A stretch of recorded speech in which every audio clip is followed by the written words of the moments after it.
They said it would be funny, send the grease monkey to a five-star restaurant, watch him squirm in his secondhand jacket, then ghost him.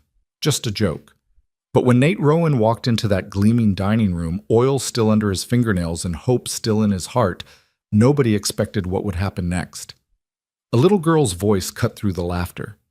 "Mommy, I like him." And the woman who turned around wasn't just anyone.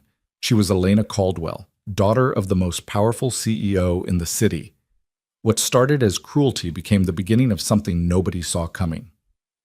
Stay with me until the end of this story and drop a comment telling me what city you're watching from. I want to see how far this journey travels. The fluorescent lights of Martinez Auto Repair flickered as Nate Rowan wiped his hands on an already stained rag, the scent of motor oil and old coffee hanging thick in the air. It was 6:47 p.m. on a Friday, and the garage was finally quiet. The last customer had picked up their sedan an hour ago, and Nate had stayed late, the way he always did, making sure Mrs. Chen's brake pads were properly fitted. She was 73, lived on a fixed income, and Nate had only charged her for parts. "You're too soft, Rowan," his boss, Jimmy Martinez, had told him 100 times. "You'll never get ahead being Santa Claus in coveralls." But Nate didn't see it that way. His mother had raised him alone after his father disappeared when Nate was 7, working 2 jobs and still finding time to volunteer at the church soup kitchen every Sunday. She taught him that kindness wasn't a transaction, it was a way of life. He hung up his coveralls, revealing a faded flannel shirt and jeans that had seen better years. His reflection in the clouded mirror near the employee bathroom showed a man of 32 who looked older, not from hardship, but from the weight of caring. Dark hair perpetually mussed, stubble he never quite managed to shave evenly, and eyes that were too gentle for the world that surrounded him. His phone buzzed, a text from Derek, one of the sales guys from the office building next door, where Nate sometimes did emergency repairs on company vehicles. "Hey man, got something for you. You free tonight?" Nate frowned. Derek wasn't exactly a friend, more like a colleague who occasionally tossed him extra work. They'd never texted outside of car troubles. "Depends." "What's up?" The response came quickly. "Remember how you mentioned you hadn't been on a date in like forever? We set something up for you. Blind date. Nice girl. 8 p.m. at Marcello's. You in?" Nate's stomach tightened. Marcello's. He'd driven past that restaurant 1,000 times. The one with the valet parking. The one where people wore suits that cost more than his monthly rent. The one where he absolutely did not belong. "That place is pretty fancy. I don't know if..." "Come on, man. She's expecting someone. You're a good guy. Just show up. Be yourself." 8 p.m. "I'll text you her name." Nate stared at his phone for a long moment. He hadn't been on a date since Michelle, and that had ended 2 years ago when she'd finally admitted that projects, her word for Nate, weren't what she wanted long-term. She'd wanted ambition, upward mobility, weekend trips to wine country. Nate had offered her Tuesday dinners with his mother and Saturday mornings fixing neighbors' cars for free. But maybe Derek was right. Maybe it was time to try again. "Okay. Thanks, man. Her name's Rachel. Blonde. She'll be at the bar." Janet. 2 hours later, Nate stood in his cramped studio apartment, staring at his closet with the kind of desperation usually reserved for hostage negotiations. He owned 3 shirts that weren't work clothes. A button-down his mother had given him for his 30th birthday, white, slightly yellowed at the collar. A polo that had been his father's, forest green, a small hole near the hem, and a black sweater with a stretched neckline. He chose the button-down, paired it with his only khakis that didn't have paint stains, and found his dress shoes, scuffed leather that he tried to buff with a paper towel in sheer optimism. In the bathroom mirror, he looked like exactly what he was, a mechanic trying very hard to look like he belonged somewhere he didn't. "You can do this," he whispered to his reflection. "Just be yourself." His mother's voice echoed in his head, something she'd told him when he was 16 and terrified before his first school dance. "Nathan, any woman worth your time will see your heart before she sees anything else." He grabbed his jacket, a gray blazer from a thrift store, only slightly too big in the shoulders, and headed out. That's it. Marcello's rose from the corner of 5th and Lexington like a cathedral to wealth. Warm light spilled from floor-to-ceiling windows, and even from the street.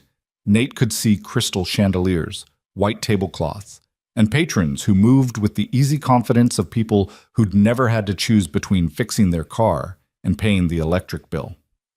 The valet eyed Nate's 15-year-old Honda Civic with barely concealed disdain. "Are you dining here tonight, sir?" The word sir carried the weight of a question mark.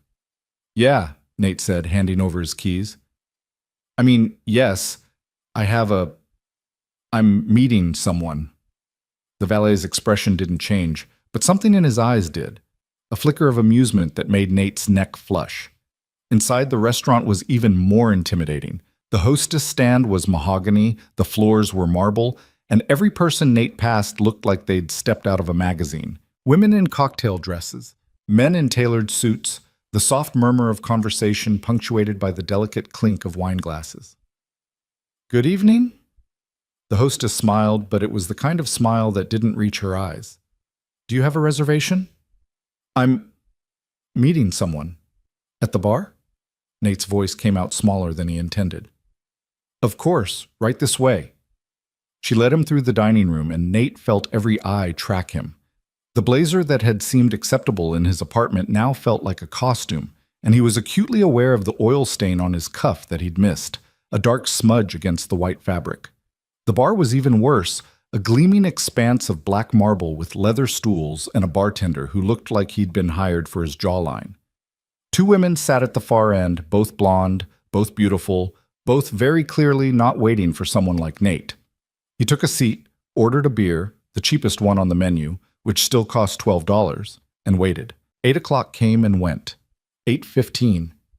8:30. At 8:42, his phone buzzed. "Derek. How's it going? She show up?" Nate's fingers hovered over the keyboard. Something felt wrong. The way the bartender kept glancing at him. The way the two blonde women had whispered to each other and then burst into laughter. Still waiting, he typed back. 3 dots appeared, then disappeared. Then appeared again. "Dude, I'm sorry. The guys, they were messing with you. There's no Rachel. It was supposed to be a joke." The words hit Nate like a physical blow. He read them again, then a third time, waiting for them to rearrange themselves into something less cruel. A joke. His hands trembled as he set the phone face down on the bar. He stared at his beer, half finished, $12 he couldn't really afford, and felt something crack inside his chest. Not dramatically, not loud enough for anyone else to hear, but sharp and deep nonetheless. The bartender approached. "Can I get you anything else?" Nate looked up, and maybe the bartender saw something in his face, something raw and real, because his expression softened just slightly. "No," Nate said quietly. "I think I'm good." "You sure? Kitchen's still open if you want to order something." Nate glanced around the restaurant, at the couples laughing over pasta, at the business dinner happening in the corner, at the life happening all around him that he'd never quite been invited into. Pride, stupid, pointless pride, made him nod. "Yeah, dinner for one, I guess." "Well." The hostess led him to a small table near the window, clearly the spot reserved for solo diners and people they hoped would eat quickly and leave. Nate sat down, accepted the menu with hands that still shook slightly, and tried very hard not to let the burning behind his eyes turn into anything more. The menu was in Italian. No prices. He ordered the first thing he could pronounce, something with chicken, and sat back, watching the city move past the window. People coming home from work, couples walking hand in hand, a kid on a skateboard dodging a taxi.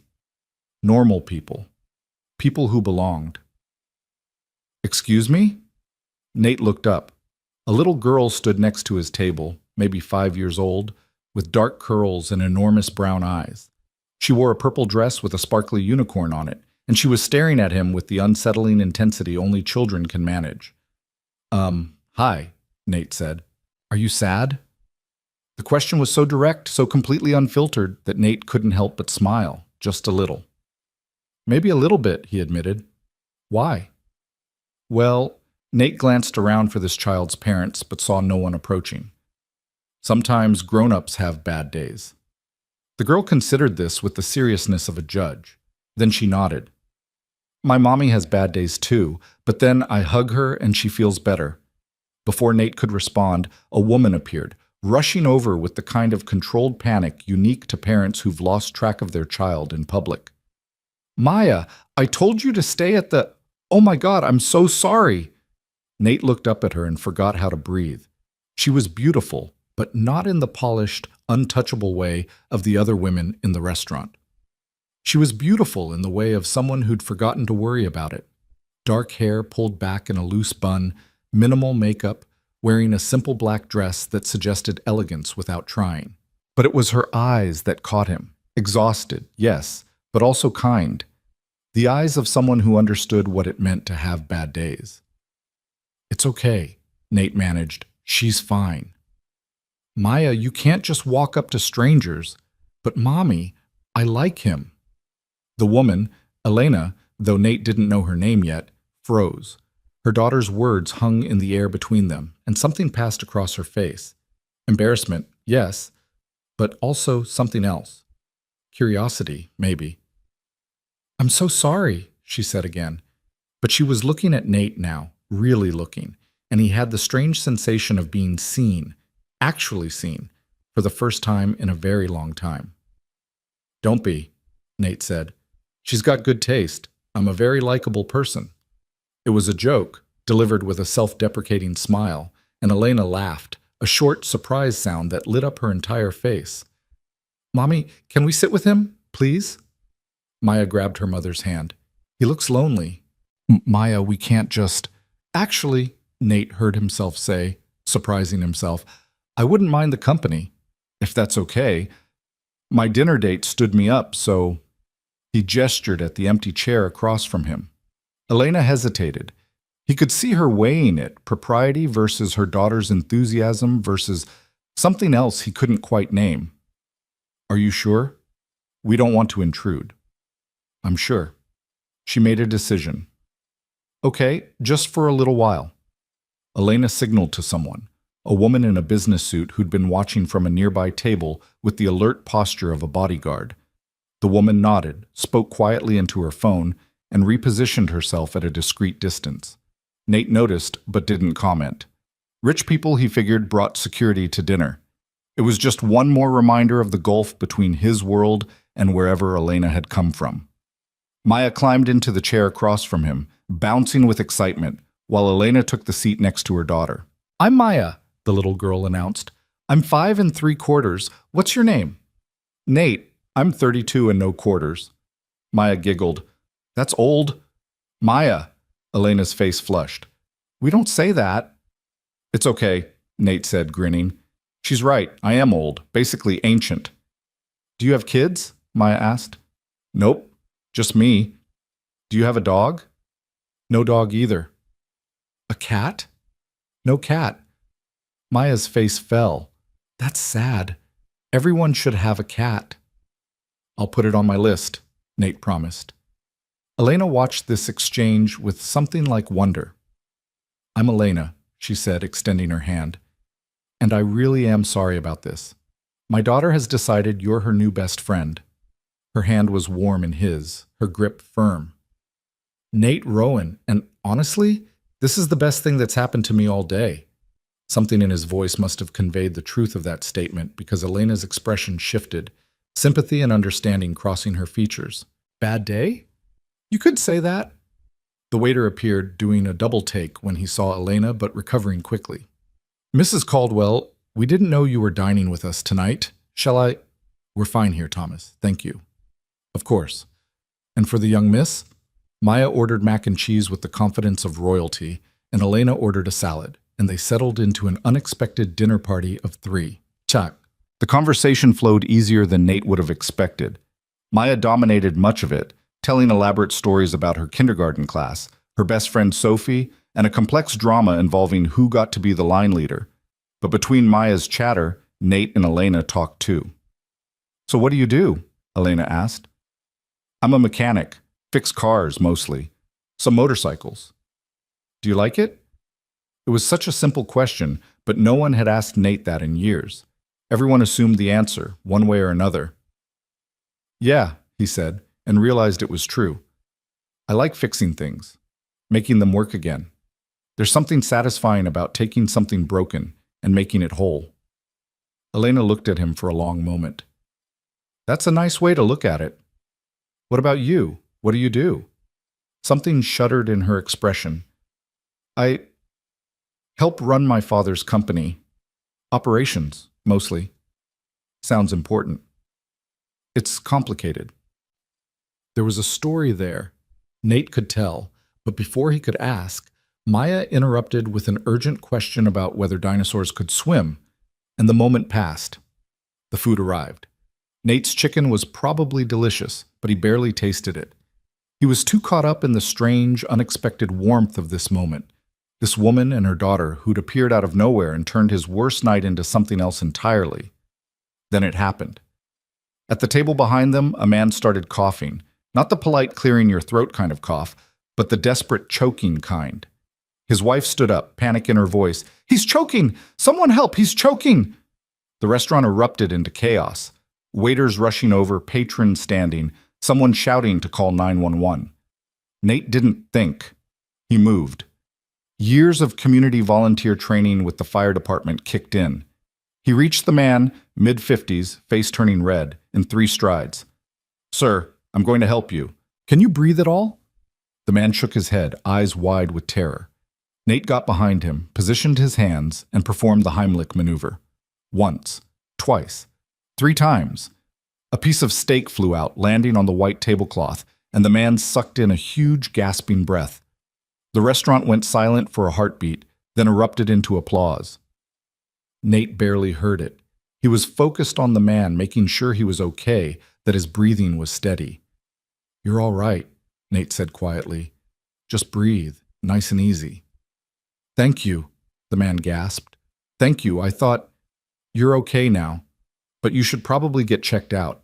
Sometimes there can be complications." Paramedics arrived 10 minutes later. Someone had called them, and Nate stepped back, suddenly aware that every eye in the restaurant was on him. He returned to the table where Elena and Maya waited. Maya's eyes were huge. "You're a hero." "No," Nate said, sliding back into his seat. "Just did what anyone would do." "Not anyone," Elena said softly. She was looking at him the way she had before, but different now, deeper. "Most people would have frozen." Nate shrugged, uncomfortable with the attention. "I volunteer with the local fire department sometimes. Community safety training. They teach us this stuff." "You volunteer?" Elena's voice carried a note of surprise. "With the fire department?" "And the community center on weekends. Help teach basic car maintenance to single parents, people who can't afford shop rates. Nothing fancy." Elena was quiet for a moment, and Nate had the distinct impression he was being evaluated, though for what, he couldn't say. "That's remarkable," she finally said. "It's just time. I've got plenty of it." "Time is the most valuable thing we have," Elena said. "Giving it freely is remarkable." Their eyes met across the table, and Nate felt something shift, a connection he couldn't name but could definitely feel. Maya, sensing the moment, chimed in, "Mommy, can Nate come to the park with us tomorrow?" "Maya, please? He can push me on the swings." "Sweetie, Nate probably has plans." "I don't, actually," Nate said, then immediately wondered if he'd been too eager. "I mean, if it's okay. I don't want to intrude." Elena looked torn. He could see the war playing out on her face. Caution versus curiosity, practicality versus something else. "Richmond Park," she finally said. 2:00, by the big playground." "I'll be there." The check came, or rather, didn't come. The manager appeared instead, insisting that the meal was on the house, that they were honored to have such a hero dining with them. Nate tried to protest, but the manager wouldn't hear it. Outside, the valet brought up 3 cars, Nate's beat-up Civic, and 2 black SUVs with tinted windows. "That's us," Elena said, gesturing to the SUVs. The woman in the business suit had reappeared along with another security guard. Nate's stomach dropped. Those weren't just rich people cars, those were serious money cars. "Elena," he said slowly, "who exactly are you?" She smiled, but it was sad around the edges. "My full name is Elena Caldwell. My father is Victor Caldwell. He owns Caldwell Motors." Nate's voice came out flat. The biggest automotive manufacturer in the state. Yes. They stood there in the valet circle, the reality of their situation settling around them like snow. I should have told you, Elena said. It was nice to have a conversation where that wasn't the first thing someone knew about me. I fix cars for minimum wage, Nate said. I live in a studio apartment. I eat ramen for dinner 3 nights a week. I know. You can't. He stopped, trying to find the words. This isn't. We're not. I know that too. Elena's voice was quiet but firm. But Maya likes you, and She paused. I had a nice time tonight. For the first time in months, I felt like I was talking to someone real. Someone who wasn't trying to get something from me or impress my father or position themselves for something. Tomorrow might not be a good idea. Maybe not. Elena opened the SUV door, helped Maya inside. Before she climbed in after her daughter, she turned back to Nate. But maybe it is. 2 o'clock, Richmond Park. If you show up, you show up. If you don't, she shrugged. Then this was a really nice dinner. The SUVs pulled away, and Nate stood alone in the valet circle with his battered Civic and a head full of confusion. Basset. He drove home in a daze, parked in his building's cramped lot, and climbed the 3 flights to his apartment. Inside, he sat on the edge of his bed and pulled out his phone. There were 7 texts from Derek. Apologies, mostly, mixed with attempts at justification. It was just supposed to be funny, man. You know how the guys are. Nate deleted them all without responding. Then he called his mother. Nathan? Her voice was warm, concerned. It's late, honey. Everything okay? Ma, I need advice. Always. What happened? He told her everything, the cruel joke, the dinner alone, Maya and Elena appearing like something out of a story, the man choking, the revelation about who Elena really was. His mother listened without interrupting, the way she always did. When he finished, she was quiet for a long moment. Ma? You like her, she said simply. This Elena. I just met her. That's not what I asked. Nate closed his eyes. Yeah, I like her. And her daughter. But, Ma, she's a Caldwell. She's got security guards and drivers, and she probably lives in a mansion. I'm me. You're my son, his mother said firmly. You're the man who volunteers at the fire department, who fixes Mrs. Chen's car for free, who teaches single mothers how to change their own oil so they don't get ripped off. You're the man who saved someone's life tonight without thinking twice. That's who you are, Nathan. She's out of my league. That's not for you to decide. That's for her to decide. His mother's voice softened. Baby, you've been hurt before. I know that. But you can't let fear make your choices for you. If this woman and her little girl make you smile the way I'm hearing in your voice right now, then show up tomorrow. See what happens. The worst thing that can happen is nothing, and you're already used to that. It was gentle, but it hit home. I'm scared, Nate admitted. Good. That means it matters. Now get some sleep. You've got a park date tomorrow. Nate didn't sleep much.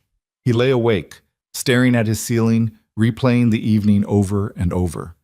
Maya's laugh, Elena's smile, the way she'd looked at him when he'd saved that man, not like he was a hero, but like she was seeing something in him she'd been looking for. At 6 a.m., he gave up on sleep and went for a run. At 8, he cleaned his apartment, not that it was dirty, but he needed something to do with his hands. At 10, he showered and stood in front of his closet again. What did you wear to a park date with a woman whose family probably owned the park? He settled on jeans and a clean t-shirt, his least battered sneakers. Casual. Honest. Him. At 1:30, he got in his car. At 1:55, he pulled into Richmond Park's parking lot. The playground was at the center of the park, visible from the lot. Nate could see it, swings and slides and one of those elaborate jungle gym structures. And next to it, sitting on a bench, was Elena. She was alone except for the security guard hovering nearby, dressed in jeans and a light sweater, her hair down around her shoulders. She looked like any other mother waiting for her child to arrive, except Nate knew she wasn't. He sat in his car for a full minute, hands on the steering wheel, heart pounding. You can't let fear make your choices for you. He got out of the car. Elena saw him immediately. Her face lit up, actually lit up, and she stood, waving.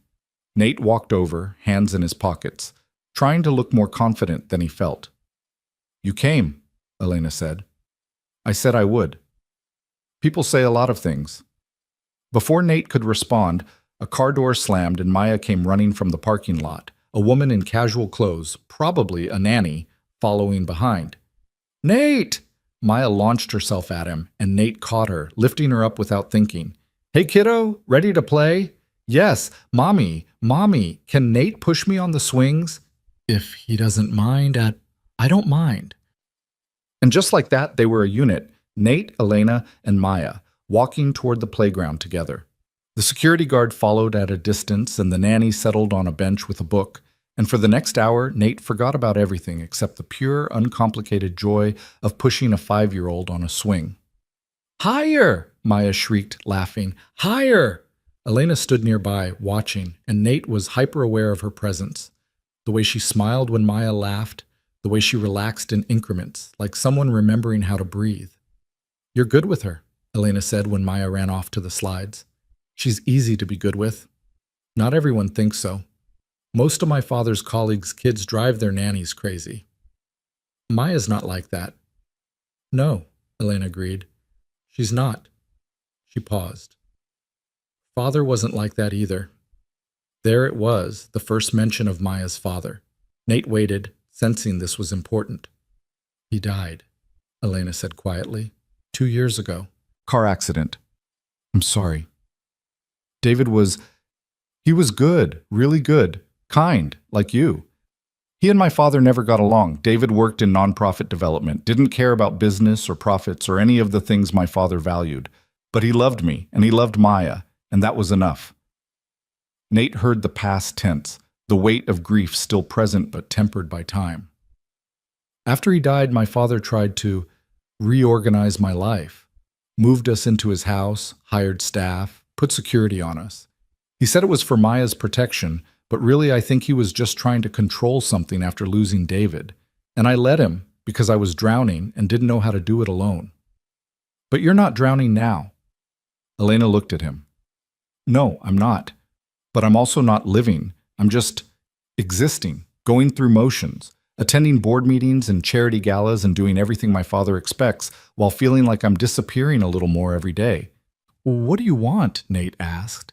It was a simple question, but from the way Elena's eyes widened, no one had asked her that in a long time.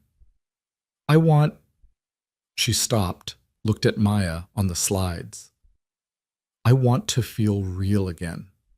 I want Maya to grow up around real people, not just staffers and business associates.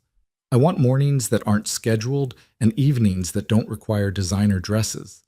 I want—" She laughed, but it was hollow. "I don't even know anymore. I've forgotten how to want things for myself." They sat on the bench together, watching Maya play, and Nate felt the weight of her words settle around them. "For what it's worth," he said, "you seem pretty real to me. That's because you don't know me. You don't know the person I've become in my father's world." "Maybe. Or maybe I'm seeing the person you still are underneath all that." Elena turned to look at him, and there was something vulnerable in her expression, something raw and hopeful and scared all at once. "Why are you here, Nate? Really? You could have stayed home, avoided all this complication." "Honestly?" Nate met her gaze. "Because last night was the first time in a long time that I felt like I mattered. Not because of what I could do for someone or fix for someone, but just because of who I was. And I wanted to feel that again." "That's what you gave me too," Elena whispered. They sat there, the truth hanging between them, until Maya came running back, demanding that Nate watch her go down the slide backwards. And Nate did, because that's who he was.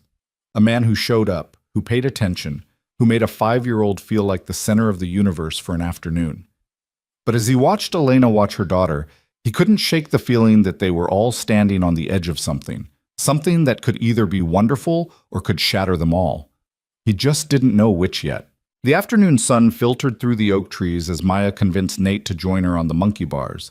And Elena found herself laughing, really laughing, for the first time in months. Watching this man in his worn jeans and faded t-shirt hang from the bars while her daughter counted his attempts was absurdly charming in a way she couldn't quite explain. 17, 18, 19, Maya shouted. You did it! Nate dropped to the ground, shaking out his arms. I think I pulled something. Getting old, remember? You said you'd do 20. Maya, give Nate a break, Elena called out, still smiling. It's okay, Nate said, already reaching for the bars again. A promise is a promise. He made it to 20, barely, and Maya rewarded him with a hug so enthusiastic it nearly knocked him over. Elena watched the way Nate's face softened, the way he didn't stiffen or pull away, but simply accepted the affection with the ease of someone who understood that children gave love without conditions or complications. David had been like that too. The thought came unbidden, and with it, a wave of something Elena couldn't quite name. Not guilt, exactly. Not betrayal, but something close to both. Ice cream? Maya asked, bouncing on her toes. Can we get ice cream? Please, please, please? Elena checked her watch. It was nearly 4, and she'd told her father she'd be back by 5 for dinner with his business partners. Another obligation, another performance. I don't think we have time, sweetie. Maya's face fell in that dramatic way only 5-year-olds could manage, and Nate caught Elena's eye. What if I walked with you guys? He offered. There's a place 2 blocks from here, Angelo's, best soft serve in the city. We could grab some, and I could walk you back to your car after. It was such a simple suggestion, but Elena felt the weight of the decision. Saying yes meant extending this afternoon, meant letting Nate further into their lives, meant acknowledging that this wasn't just a chance encounter anymore, but something she was choosing. Please, Mommy? Maya grabbed her hand. Nate can tell us more stories about fixing cars. He said sometimes people drive with their emergency brake on for weeks. Elena looked at Nate, who shrugged with a small smile that said the choice was entirely hers, that he'd understand either way. Okay, she said. Ice cream. But then we really do have to go. Maya cheered, and they started walking, the security guard maintaining his discreet distance behind them. The nanny had already left, her shift over, and it was just the 3 of them moving through the park like any other family on a Saturday afternoon. Except they weren't a family. They were a widow, her daughter, and a mechanic who'd stumbled into their lives through a cruel joke that had somehow become the opposite of cruelty. So you really had someone drive with their emergency brake on? Elena asked as they walked. For 3 weeks, Nate confirmed. Came in complaining about a burning smell and terrible gas mileage. I took one look, and there it was, brake engaged the whole time. Did you charge them extra for being ridiculous? Charged them for the brake pad replacement they needed and gave them a 5-minute lesson on dashboard warning lights. Sometimes people just don't know. Doesn't make them stupid. There it was again, that fundamental kindness that seemed woven into everything Nate did. Elena had spent the last 2 years surrounded by people who saw advantage in every interaction, who calculated the cost-benefit of every conversation. Nate simply helped people because they needed help. Angelo's was a small shop with a striped awning and a line of customers that spoke to its quality. They waited their turn, and Elena watched Nate interact with Maya, answering her endless questions about why ice cream melts, whether penguins eat ice cream, and what his favorite flavor was. Chocolate, he said. Classic. Reliable. You? Rainbow, Maya announced. With sprinkles. Of course with sprinkles. What kind of monster eats rainbow without sprinkles? Maya giggled, and Elena felt something crack open in her chest. Not painfully, but like a window opening after being sealed shut for too long. When they reached the counter, Nate tried to pay, but Elena was faster, handing over her card before he could protest. You don't have to. You pushed my daughter on swings for an hour and hung from monkey bars until your arms nearly fell off, Elena said. I think I can buy you ice cream. They sat on a bench outside the shop, Maya between them, all 3 working on their cones in the late afternoon sun. A young couple walked past, the woman visibly pregnant, and Elena saw Nate smile at them, that same easy, genuine warmth he seemed to extend to everyone. Do you want kids? Elena asked, then immediately wanted to take it back. Too personal. Too soon. But Nate didn't seem bothered. Yeah, someday. If it works out that way. I always thought I'd have a whole bunch of them, you know? Loud house, chaos, someone always needing something. My mom raised me alone, and I remember thinking it seemed lonely for her. I wanted different than that. Why hasn't it happened? Nate licked melting ice cream off his thumb. Same reason anything doesn't happen. Wrong timing, wrong person, wrong circumstances. My ex-girlfriend, Michelle, she wanted someone ambitious, someone climbing ladders, making moves. I'm a mechanic who volunteers at a community center. Not exactly the trajectory she had in mind. She was an idiot, Elena said, then blushed. Sorry. That was accurate? Nate grinned. It's okay. We wanted different things.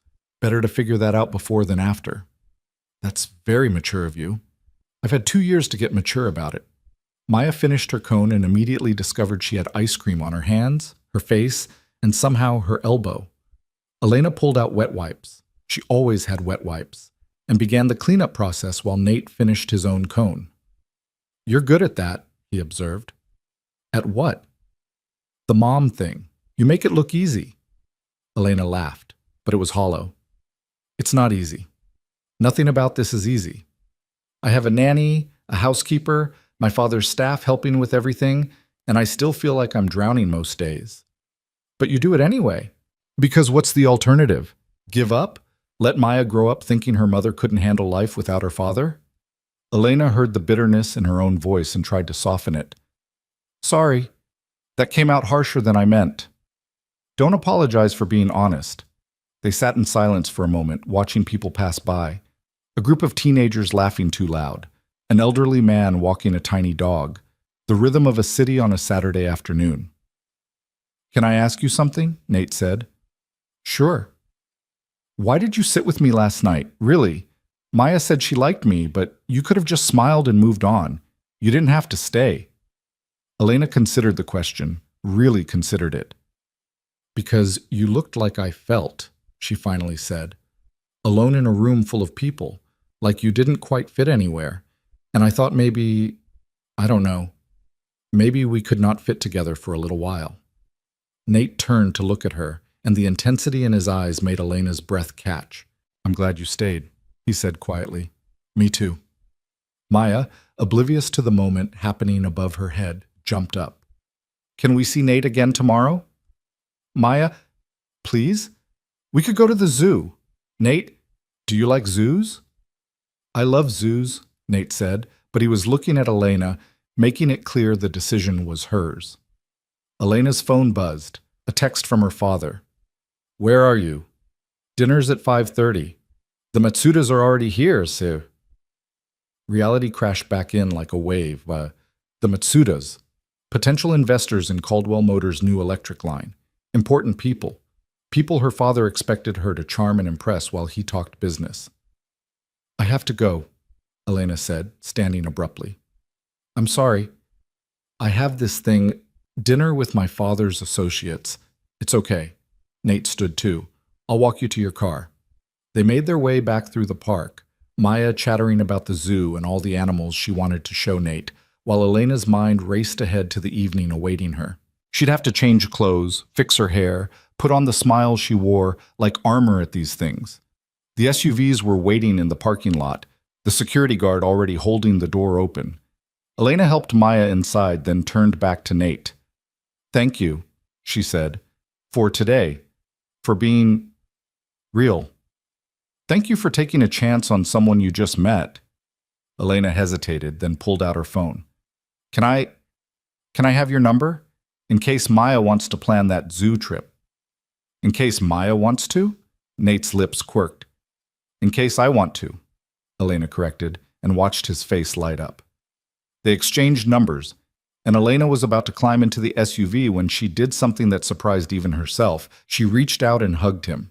Just briefly, just enough to feel the solid warmth of him, the way he smelled like soap and sunshine. Tomorrow, she whispered, the zoo, if you're free. I'm free, Nate said, and reluctantly Elena let him go. She climbed into the SUV, and through the tinted window, she watched Nate walk back to his old Civic, hands in his pockets, looking like the best thing that had happened to her in years. Mommy, you like him, Maya said. It wasn't a question. Elena smiled. Yeah, baby, I think I do. The SUV pulled out of the parking lot, and Elena spent the drive home preparing herself for the evening ahead. The performance, the small talk, the careful dance of corporate politics. But underneath it all, something warm and fragile had taken root, something that felt dangerously like hope. The Caldwell mansion rose from its hilltop perch, like something out of a different era, all stone and glass and old money. Elena had grown up here, but it had never felt like home. Not really. It was a showcase, a monument to her father's success, and she'd always felt like just another piece of expensive furniture. Maya ran ahead to her room, which was actually a suite larger than most apartments, while Elena headed to her own quarters to change. Her father's voice echoed from the dining room, already entertaining the Matsudas with stories about the automotive industry. Elena showered quickly, twisted her hair into an elegant knot, and pulled on a silk dress that cost more than Nate probably made in a month. The thought made her pause, looking at herself in the mirror. Who was this woman? Not the one who'd spent the afternoon eating ice cream and watching monkey bar demonstrations. This was Elena Caldwell, daughter of Victor Caldwell, polished and perfect and utterly hollow. She applied makeup with practiced efficiency, added pearl earrings, and checked her reflection one final time. The transformation was complete. The woman in the mirror looked like she belonged at a corporate dinner party. The woman in the mirror looked nothing like herself. Elena!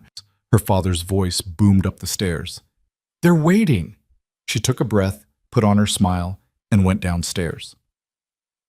The Matsudas were lovely people, Mr. Matsuda kind and soft-spoken, his wife elegant and warm. They asked about Maya, complimented the house, and discussed their company's innovations in battery technology with genuine enthusiasm. Under different circumstances, Elena would have enjoyed the evening, but she couldn't stop thinking about Nate, about the way he'd looked at her in the park, like she was interesting rather than ornamental, about how easy it had been to talk to him, to simply exist without performance or pretense. Elena, Mr. Matsuda was asking about your work with the community outreach program, her father said, pulling her back to the conversation. Oh yes, we've been partnering with several schools to provide automotive training for at-risk youth. The words came automatically. She'd given this pitch 100 times. That's wonderful, Mrs. Matsuda said. Do you work directly with the students? Elena opened her mouth to give her standard response, something about overseeing the program from an administrative level, but stopped. When was the last time she'd actually visited one of the programs? When was the last time she'd done anything hands-on, anything real? Not as much as I should, she heard herself admit. I've been disconnected from the actual work lately. Her father's expression tightened, but Mr. Matsuda nodded thoughtfully. It's easy to lose sight of the mission when you're caught up in management. My wife reminds me of this constantly. Mrs. Matsuda smiled. Someone has to keep him grounded. The dinner continued, and Elena played her part, but her mind kept drifting. She thought about Nate teaching single mothers car maintenance, volunteering his limited free time to help people who couldn't afford his help. She thought about how he'd described finding satisfaction in fixing broken things. When was the last time she'd fixed anything? When was the last time she'd done something that mattered beyond a quarterly report? The Matsudas left around 9, with promises to continue discussions next week. Elena's father closed the door behind them and turned to her with an expression she knew well, the one that meant a lecture was coming. What was that about? He asked. What was what about? Not as much as I should? Elena, we're trying to impress potential investors, not make them think you're incompetent. I'm not incompetent, Dad. I was being honest. Honesty doesn't close deals. Her father moved to the bar, poured himself a scotch. You've been distracted lately. Where were you this afternoon? You were supposed to be back by 5. I was at the park with Maya. Until 4:30? Elena felt a flare of irritation. She's 5 years old, Dad. She wanted to play. I let her play. With security? Of course with security. Her father studied her over his glass. There's something you're not telling me. Elena thought about lying, about keeping Nate's secret for just a little longer, but she was tired of hiding, tired of performing, tired of being less than honest about the one thing that had made her feel alive in months. I met someone, she said. The silence was immediate and heavy.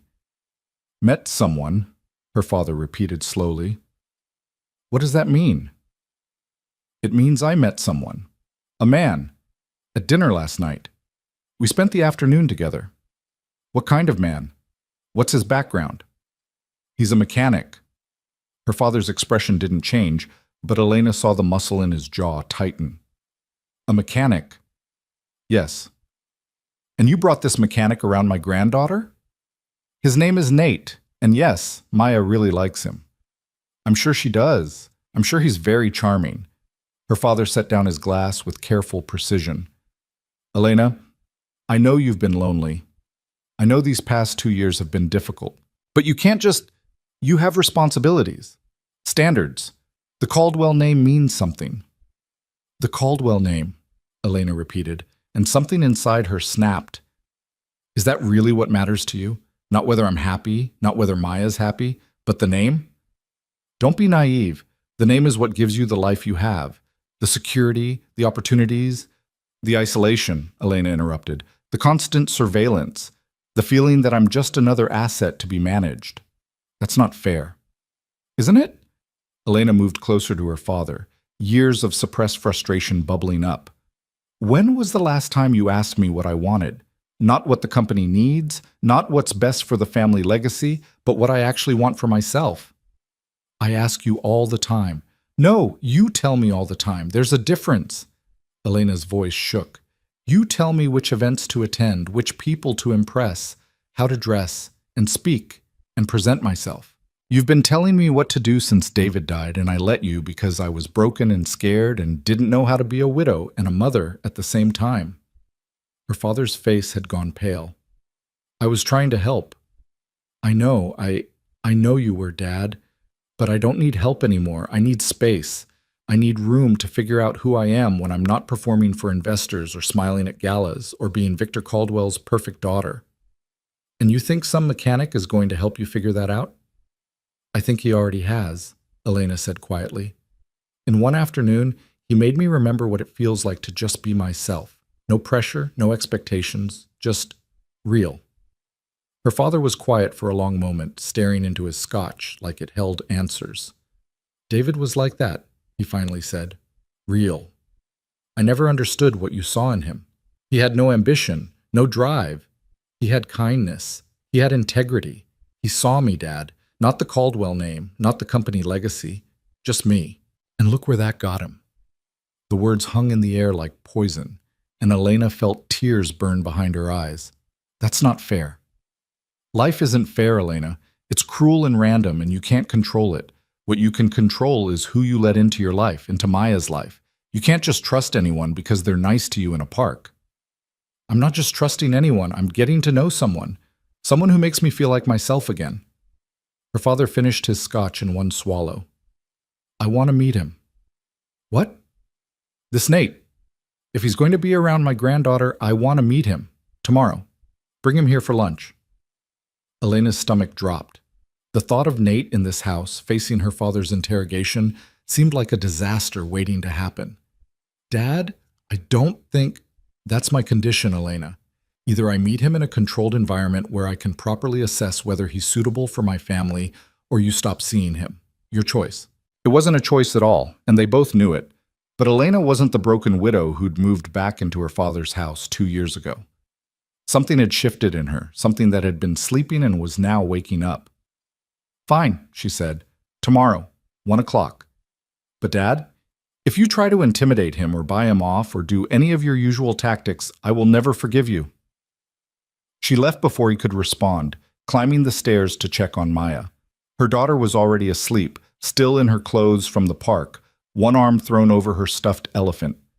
Elena changed her gently into pajamas, kissed her forehead, and sat on the edge of the bed for a long moment.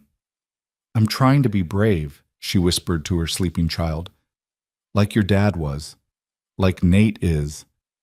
I'm trying.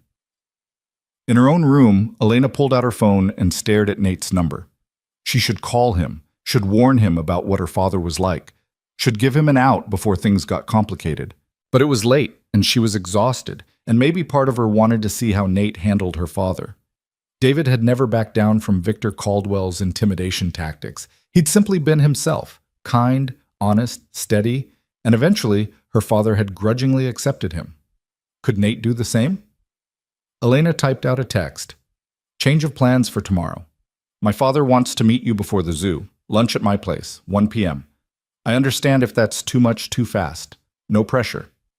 She hit send before she could overthink it, then sat waiting in the dark for a response that might not come.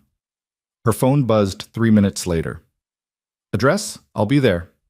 Elena sent the address, then added, Fair warning, my father is protective and intimidating and wealthy in the kind of way that makes people uncomfortable. I fix cars for a living. Everything makes me uncomfortable. See you tomorrow. Elena smiled despite her anxiety and typed back a simple, Thank you. She lay in bed for a long time after that, staring at the ceiling, wondering what tomorrow would bring. Her father would try to buy Nate off or scare him away. She knew that with absolute certainty.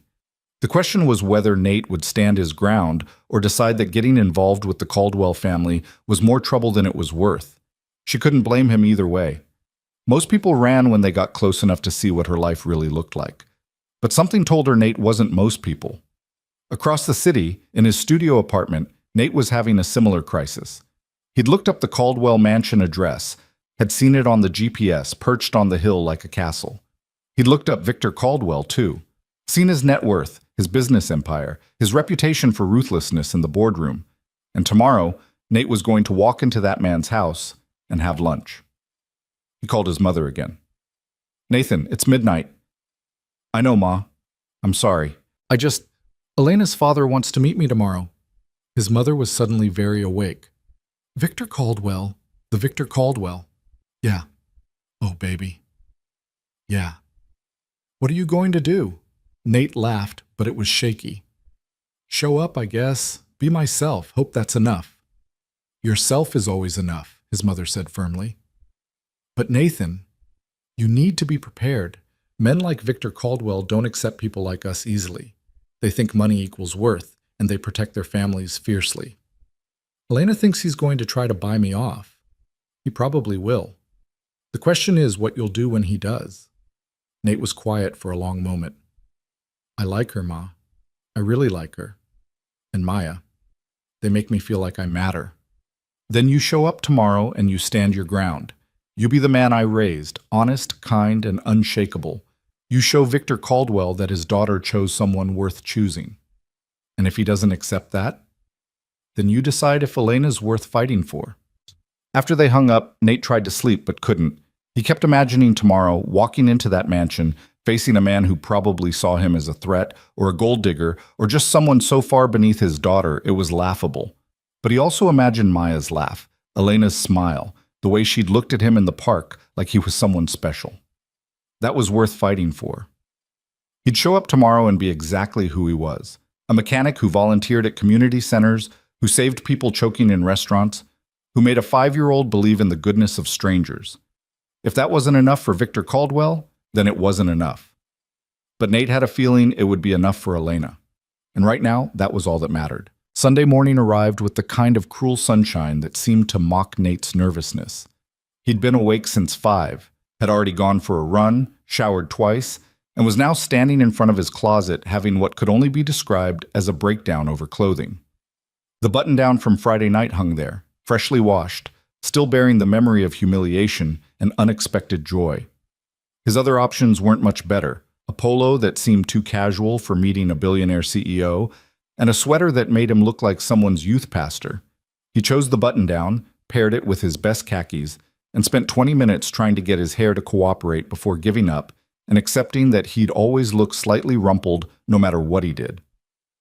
At 11:30, he got in his Civic and started the drive to the Caldwell mansion. The GPS led him up increasingly expensive streets, past houses that grew larger and more imposing with each block, until finally directing him through iron gates that probably cost more than his car. The driveway alone was longer than his street. Manicured lawns stretched in every direction, and the mansion, rose at the end of the drive like something out of a movie. Stone and glass and intimidation. Nate parked his battered Civic next to what he was pretty sure was a Bentley and sat for a moment, hands gripping the steering wheel. "You can do this," he whispered to himself. "You saved a man's life on Friday. You can survive lunch with a CEO." The logic didn't help his racing heart, but he got out of the car anyway. The front door opened before he could knock, and a woman in a crisp uniform, an actual uniform, like butlers wore in old movies, greeted him with a professional smile. "Mr. Rowan? Mrs. Caldwell is expecting you. Please come in." Nate stepped into a foyer that could have fit his entire apartment twice over. Marble floors, a chandelier that probably required its own insurance policy, and a sweeping staircase that belonged in a palace. "If you'll follow me." She led him through hallways lined with art that Nate suspected was original and worth more than he'd make in a lifetime, past rooms he only glimpsed. A library, a sitting room, something that might have been a ballroom, until they reached a set of glass doors opening onto a terrace. And there, at a table set for 4, sat Victor Caldwell. He was exactly what Nate had expected. Mid-60s, silver hair perfectly styled, wearing casual clothes that probably cost a month of Nate's salary, and radiating the kind of power that comes from decades of making decisions that shaped industries. He stood as Nate approached, and his handshake was firm enough to send a message without being overtly aggressive. "Mr. Rowan, thank you for coming. Thank you for the invitation, sir." Victor gestured to a chair. "Please, sit. Elena and Maya will join us shortly. Can I offer you something to drink?" "Water's fine, thank you." A staff member appeared immediately with sparkling water in a crystal glass, and Nate felt absurdly out of place, like a child playing dress-up in adult spaces. Victor sat across from him, and for a long moment simply studied Nate with the kind of assessment that probably made corporate executives squirm in boardrooms. "My daughter tells me you're a mechanic." "Yes, sir, at Martinez Auto Repair downtown." "How long have you been doing that?" "About 8 years, started as an apprentice right out of high school, worked my way up." "No college?" There it was, the first test, delivered with polite curiosity that didn't quite hide the judgment underneath. "No, sir, my mother couldn't afford it, and I didn't want to take on debt. Figured I'd learn a trade instead." "Practical," Victor said, though his tone suggested he didn't necessarily see that as a compliment. "And you volunteer?" Elena mentioned. "With the fire department?" "Community safety training, yes, sir. And I help run a car maintenance workshop at the community center on weekends, teaching basic skills to people who can't afford shop rates." "That's very charitable of you." Nate heard what Victor wasn't saying. The charity was for people with money to spare, not for mechanics who should be focused on their own advancement. "It's not charity," Nate said carefully. "It's community. People helping people." Victor's expression didn't change, but something flickered in his eyes. Interest or irritation, Nate couldn't tell which. "Tell me, Mr. Rowan, what exactly are your intentions with my daughter?" The bluntness of the question would have been shocking if Nate hadn't been expecting it. He'd known this was coming the moment Elena had texted him last night. "Honestly, sir, I don't know yet. I just met her 2 days ago. But I like her. I like spending time with her and Maya, and I'd like to keep doing that if she wants the same thing." "My daughter is vulnerable right now," Victor said, leaning forward slightly. "She's still grieving her husband, still finding her footing as a single mother. She doesn't need complications or someone who's going to waste her time. With respect, sir, I think your daughter can decide what she needs." The temperature on the terrace seemed to drop 10 degrees. Victor's eyes hardened, and Nate knew he'd crossed some invisible line, but he didn't back down. This was who he was. Someone who believed people should make their own choices, even when those choices made powerful men uncomfortable. "You're right," Victor said finally, surprising Nate. "She can. But I'm her father, and I want to make sure whoever spends time with my granddaughter isn't going to hurt them." "I would never—" Everyone says that. Every man who's ever approached Elena has promised they have good intentions. But intentions don't mean much when reality sets in, when you realize exactly how different your worlds are. Before Nate could respond, Maya's voice rang out across the terrace. "Nate!" She came running from the house, wearing a yellow dress with butterflies on it, and launched herself at him with the fearless enthusiasm of someone too young to understand class differences or social boundaries. Nate caught her, lifting her up, and saw Elena following behind, beautiful in a simple blue sundress, her expression caught between hope and apprehension. "You came," Maya said. "Mommy said you might not come." "I always keep my promises," Nate said, setting her down but keeping hold of her hand. "Mr. Rowan was just telling me about his work," Victor said, his tone lighter now that Maya was present. "Fixing cars, teaching workshops. Very admirable." Elena's eyes met Nate's across the terrace, and he saw the question there. "Are you okay?" He nodded slightly, and she seemed to relax a fraction. "Shall we eat?" Victor suggested. "I'm sure everyone's hungry."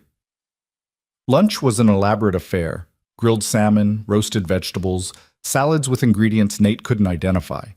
It was delicious and intimidating in equal measure. And Nate was hyper-aware of using the right fork, of not talking with his mouth full, of all the small social graces his mother had taught him, but which felt inadequate in this setting. Maya dominated much of the conversation, telling her grandfather about the park, about Nate hanging from the monkey bars, about the ice cream with sprinkles. Victor listened with the patient indulgence of someone who clearly adored his granddaughter, and for brief moments, Nate could see past the CEO facade to the grandfather underneath. "And Nate saved a man's life," Maya announced proudly. "At the restaurant, the man was choking, and Nate did the Heimlich." "The Heimlich maneuver," Elena corrected gently. "Did he now?" Victor looked at Nate with renewed interest. "Elena mentioned something about that. Where did you learn emergency response?" "Community volunteer training through the fire department. They teach basic first aid, CPR, emergency response.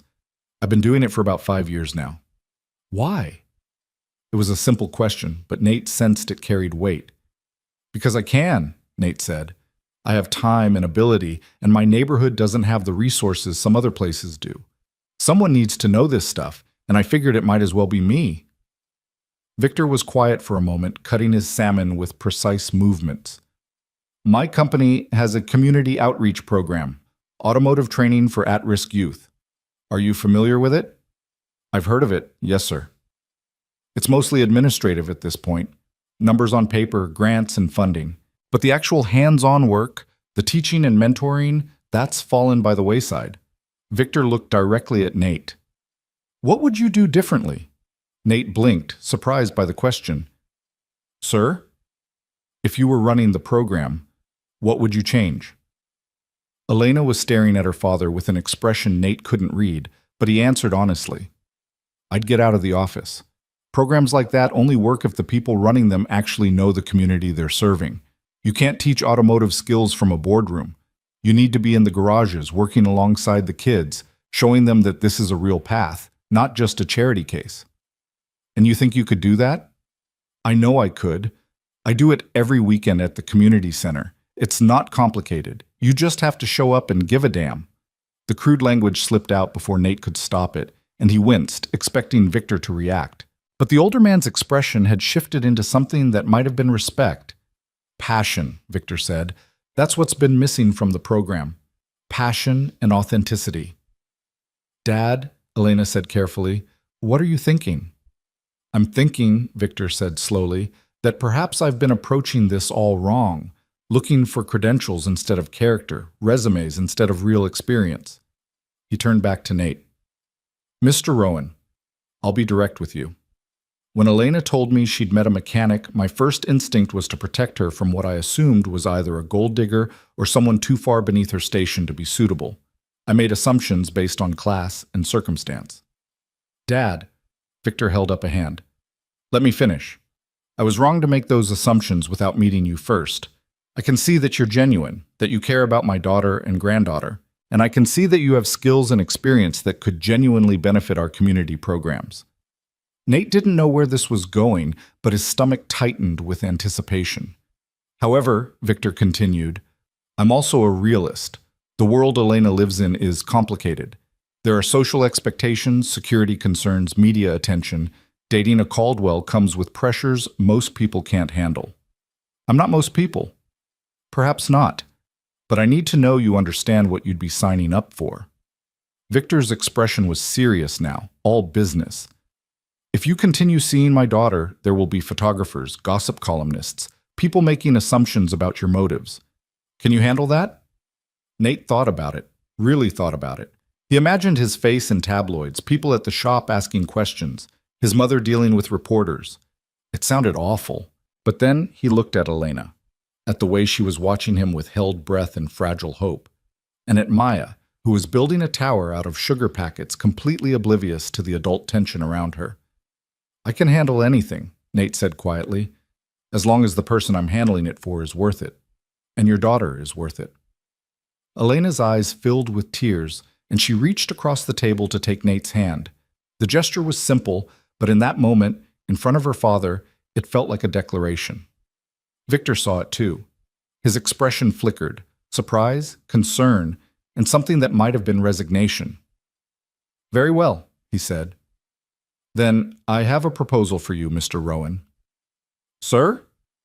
"I'd like to offer you a position, Director of Community Engagement for Caldwell Motors Outreach Program. You'd be responsible for revitalizing our automotive training initiatives, building relationships with community centers and schools, developing curriculum. Real, hands-on work." Nate's mind went blank. What? It would come with a salary commensurate with the position, of course. Office space, resources, a team, everything you'd need to actually make a difference instead of just teaching weekend workshops. It was a dream offer, the kind of opportunity Nate had never even let himself imagine. But something about the timing, about the way Victor was watching him, set off alarm bells. "That's incredibly generous," Nate said slowly. "But I have to ask, is this offer genuine, or is this a test?" Victor's eyebrows rose. "A test?" "To see if I'm after Elena for money. To see if I'll take your offer and disappear, or if I'll refuse on principle and prove I'm not interested in your family's wealth." Nate met Victor's eyes directly. "Because either way, it feels like a trap." The silence that followed was deafening. Elena's hand tightened on Nate's, and Maya had stopped playing with her sugar packets, sensing the shift in atmosphere even if she didn't understand it. Then Victor laughed, a genuine, surprised sound. "You're smarter than I gave you credit for," he said. "Yes, Mr. Rowan, it's a test, but not the one you think. I'm not trying to buy you off or scare you away. I'm trying to see if you're someone who can be part of this family, someone who can hold their ground under pressure, who can see manipulation and call it out, who won't be pushed around by money or power." "And?" Nate's voice was steady despite his racing heart. "And you passed." Victor sat back in his chair. "The offer is genuine, by the way. Whether you date my daughter or not, Caldwell Motors could use someone with your passion and community connections. But I need to know you won't take the job just to get close to Elena, and I need to know you won't refuse it just to prove you're not after our money." "That's a hell of a position to put someone in," Nate said. "Welcome to my world, Mr. Rowan. Nothing is simple when you're a Caldwell." Elena stood abruptly, her chair scraping against the stone terrace. "Can I speak to you privately, Dad?" It wasn't a request. Victor stood, and they walked to the far end of the terrace, their voices too low for Nate to hear, but their body language clear enough. Elena was angry, gesturing sharply, while Victor maintained his calm CEO demeanor. Maya climbed into Nate's lap. "Are they fighting about you?" "Maybe a little bit. Grandpa fights with everybody," Maya said matter-of-factly. "But Mommy always wins." Nate wasn't so sure about that, but he appreciated Maya's confidence. The conversation between Elena and Victor lasted several minutes, their voices rising and falling, until finally Elena walked back to the table with Victor following.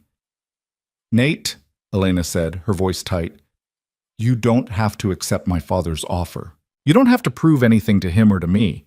If you want to keep working at Martinez's shop and seeing me on weekends, that's enough. More than enough." But, Victor interrupted, "if you do accept, I want to be clear about something. This isn't charity, and it's not a test. It's a genuine opportunity for someone who clearly has the passion and skills we've been lacking. Whether you date my daughter or not, the offer stands." Nate looked between them, Elena fierce and protective, Victor calculated but sincere, and Maya completely oblivious, still building her sugar packet tower in his lap. "Can I think about it?" Nate asked. "The job offer, I mean. It's a big decision, and I don't want to make it impulsively." "Of course," Victor said. "Take your time. The program isn't going anywhere." "But," Nate continued. I don't need to think about Elena, about whether I want to keep seeing her. That answer's yes, regardless of jobs or money or complications. Elena smiled, really smiled, the kind that lit up her entire face, and Nate felt like maybe, just maybe, this was all going to work out. Well then, Victor said, standing, I believe there was mention of a zoo? Maya perked up immediately. Yes, the zoo. Can we go now? If your mother says it's okay. Elena looked at Nate, and he saw the question there. Can you handle more of this today? Meeting my father was enough pressure for one afternoon, but Nate had come this far. What was a few more hours? Let's go see some animals, he said. They took one of the SUVs. Victor declined to join them, claiming work to catch up on, though Nate suspected he was giving them space. The security guard drove, the same one from yesterday, and they made their way through Sunday afternoon traffic to the city zoo. Walking through the gates felt like entering a different world.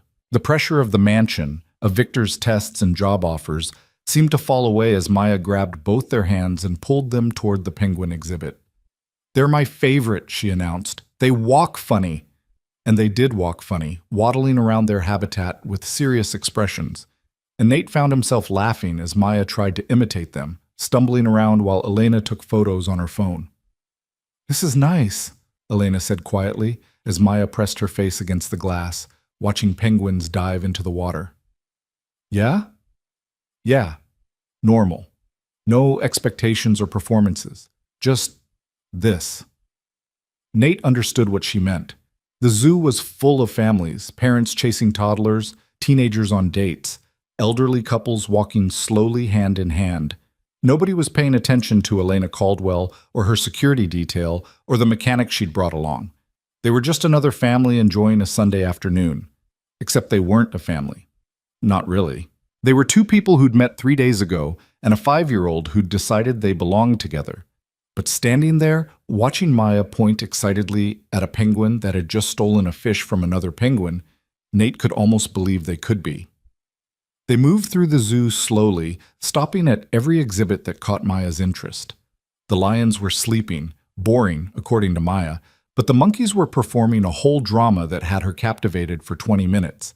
The elephants were massive and gentle, and when one trumpeted, Maya grabbed Nate's hand in surprise and didn't let go. Can we get snacks? Maya asked as they passed a concession stand. What do you say? Elena prompted. Please, may we get snacks? They bought overpriced popcorn and lemonade and found a bench near the giraffe enclosure. Maya sat between them, munching popcorn and providing running commentary on which giraffe was the prettiest. I need to ask you something, Elena said during a moment when Maya was distracted by a particularly tall giraffe. Okay. Are you really okay with all of this?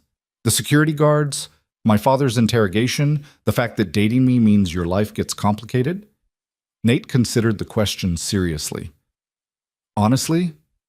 No, I'm not okay with it. The security thing is weird. Your father is intimidating, and the idea of photographers following me around sounds like a nightmare. Elena's face fell. But, Nate continued, I'm not okay with a lot of things about my life. I'm not okay with living paycheck to paycheck, or not being able to afford to take my mom on vacation, or knowing I'll probably never own a house. Life's complicated for everyone, just in different ways. That's not exactly reassuring. What I'm saying is, everyone's got challenges. Yours are just more visible than most people's. But that doesn't make them insurmountable, and it doesn't make you less worth the effort. Elena was quiet for a long moment, watching her daughter chase a pigeon that had landed near their bench. David used to say something similar, that loving me meant loving all the complications that came with me. He was right. He was also fearless in a way I'm not sure I am anymore. He never cared what my father thought, never worried about what people would say. He just existed confidently and completely himself. You're more like that than you think, Nate said. You sat with a stranger in a restaurant. You brought him to meet your father. You're here right now instead of at some corporate event wearing designer clothes and a fake smile. This feels safer somehow. Easier. Good things usually are once you let yourself have them. Maya returned, having successfully chased the pigeon away, and demanded they visit the reptile house next. They spent another hour wandering through exhibits, and by the time they left, the sun was starting to set, and Maya was yawning between sentences. In the SUV on the way back, Maya fell asleep with her head on Nate's shoulder, and Elena took his hand in the dimming light. "Thank you," she whispered. "For what?" "For showing up today. For standing up to my father. For being here right now. For all of it. I wanted to be here. I know, that's what makes it mean something." They drove through the city in comfortable silence, and Nate felt something settle in his chest. Not quite peace, but something close to it. A sense that maybe he'd found something worth fighting for, worth navigating complications for. The SUV pulled up to his building, modest and aging compared to the mansion they'd left, and Elena looked out the window with curiosity rather than judgment. "This is you?" "Third floor, corner unit. It's not much, but it's mine. Can I see it sometime?" The question surprised him. "Really? Really, I want to see where you live, how you spend your time when you're not rescuing choking victims or getting interrogated by my father. It's a studio apartment with secondhand furniture and a fridge full of leftovers. There's literally nothing impressive about it." "That's exactly why I want to see it," Elena said.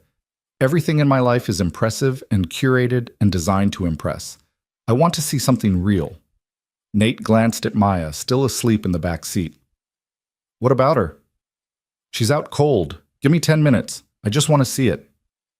They woke Maya gently and carried her, still half asleep, up the 3 flights of stairs. The security guard followed at a discreet distance, and Nate unlocked his door feeling suddenly self-conscious about every stain on the carpet, every scratch on the secondhand coffee table. But Elena didn't seem to notice or care. She looked around his small space, the pull-out couch that served as his bed, the tiny kitchen with dishes drying in the rack, the shelf of books about car engines and community organizing, the photos of his mother scattered throughout, and smiled. "It's perfect," she said. "It's a dump. It's honest." Elena set Maya down on the couch, where the little girl immediately curled up and went back to sleep. "Everything here tells a story about who you are. That volunteer certificate on the wall, those work boots by the door, that photo of you and your mom at what looks like a church picnic. Christmas potluck, actually, 3 years ago." Elena picked up the photo, studied it. "You look happy." "I was. I am, mostly. It's not perfect, but it's mine."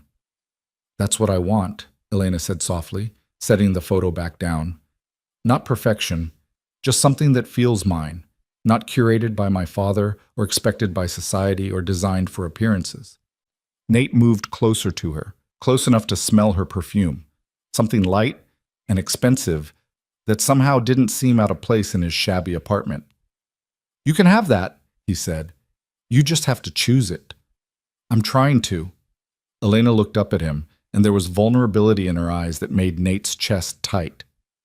"I'm choosing right now, standing here with you."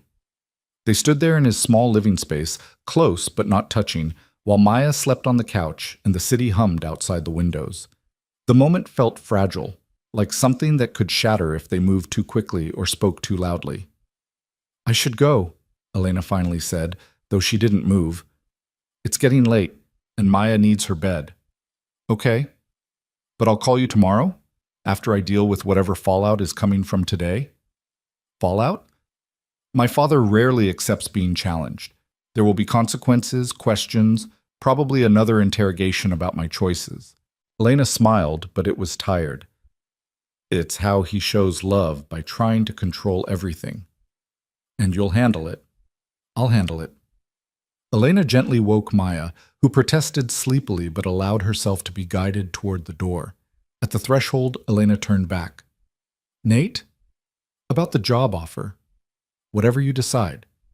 Make sure it's what you want, not what you think will make my father accept you, or what will bring you closer to me.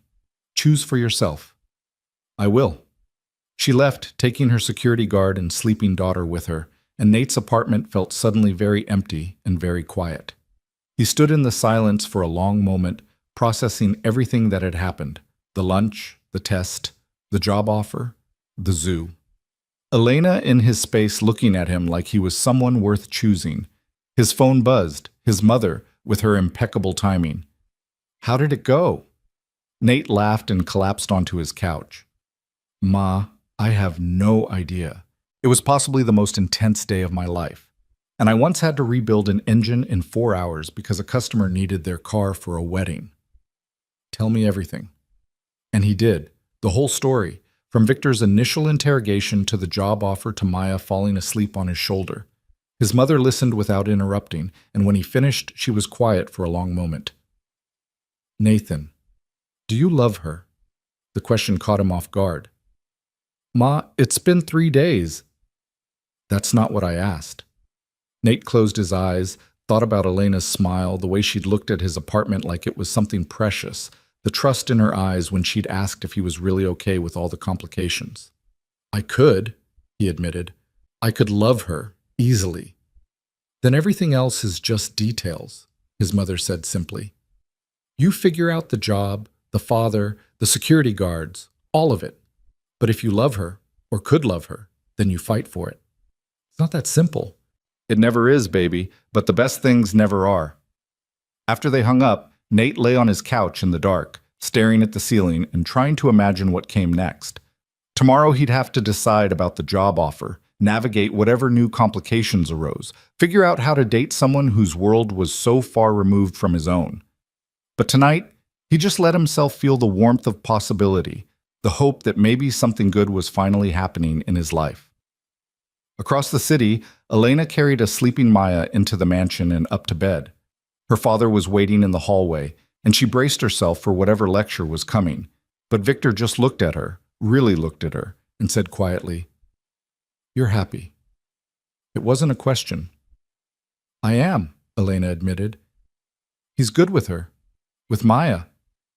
"Yes." Victor nodded slowly. "David would have liked him, I think." It was the highest compliment her father could give, and Elena felt tears prick her eyes. "Yeah, Dad, I think he would have." "But Elena, I know, it's complicated, it's fast, it's possibly a disaster waiting to happen, but I'm doing this, with or without your approval." Victor smiled, and it was sad around the edges. "You already have it. I just hope you both know what you're getting into." "We don't," Elena said honestly. "But I think that's okay. Not everything needs to be planned and controlled." She kissed her father's cheek and went to her room, where she lay in bed thinking about Nate's apartment, about the way he'd stood his ground against her father, about the feeling of his hand in hers at the zoo. Tomorrow would bring new challenges. But tonight, she let herself hope. And somewhere in the middle of the city, that hope existed in 2 places at once, in a mansion on a hill and in a studio apartment with secondhand furniture. Different worlds, same feeling. Maybe that was enough. Monday morning arrived with the weight of decision-making. Nate had barely slept, his mind cycling through Victor's job offer from every possible angle. At 6 a.m., he gave up on rest and headed to the garage early, finding comfort in the familiar smell of motor oil and the mechanical predictability of engines. Jimmy was already there, coffee in hand, reviewing the day's schedule. He looked up when Nate entered, eyebrows rising. "You look like hell, Rowan. Rough weekend?" "You could say that." Nate grabbed his coveralls from the hook. "Got offered a job yesterday." "Yeah? Doing what?" "Director of Community Engagement for Caldwell Motors, running their outreach programs, automotive training for at-risk youth, real salary, benefits, the whole thing." Jimmy whistled low. "Caldwell Motors? That's major league, man. How'd you even get on their radar?" Nate hesitated, then decided honesty was simpler than trying to construct a believable lie. "I'm seeing Victor Caldwell's daughter. Sort of, it's complicated." Jimmy nearly spit out his coffee. "You're what? Since when? How?" "Since Friday night. And it's a long story involving a cruel prank, a blind date that wasn't real, and a 5-year-old who decided I was worth keeping around." "This is the best thing I've heard all month," Jimmy said, leaning against the workbench with undisguised glee. "Nate Rowan, dating a billionaire's daughter. Does she know you eat ramen for dinner 3 nights a week?" "She's been to my apartment, so yeah, probably figured that out." Jimmy's expression shifted from amusement to something more serious. "So what's the problem? Take the job, date the girl, live the dream." "The problem is, I don't know if he's offering me the job because I'm qualified or because he wants to control his daughter's life. And I don't know if taking it means I'm selling out or if refusing it means I'm being stubborn and stupid. That's a hell of a position to be in. Yeah.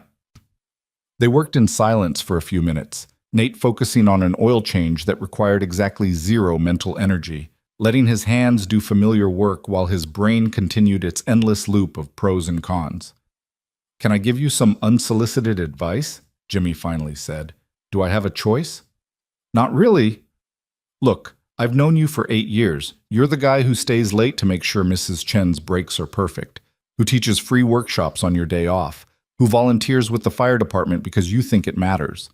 You do all that on a mechanic's salary with zero recognition. Your point? My point is, imagine what you could do with actual resources, with a real budget, a team, connections to schools and community centers. You're already doing the work. This would just let you do it bigger and better. But what if it's a trap? What if Victor Caldwell is manipulating you? What if it doesn't work out with his daughter and everything gets awkward?" Jimmy shook his head. "Nate, you can what if yourself out of every opportunity that comes your way. Or you can take a chance and see what happens. When did you get so wise?" "I've always been wise. You just never listen." Nate's phone buzzed in his pocket. A text from Elena. "Morning, can you talk?" He stepped outside into the alley behind the shop, the morning sun already warming the asphalt, and called her. She answered on the first ring. "Hi."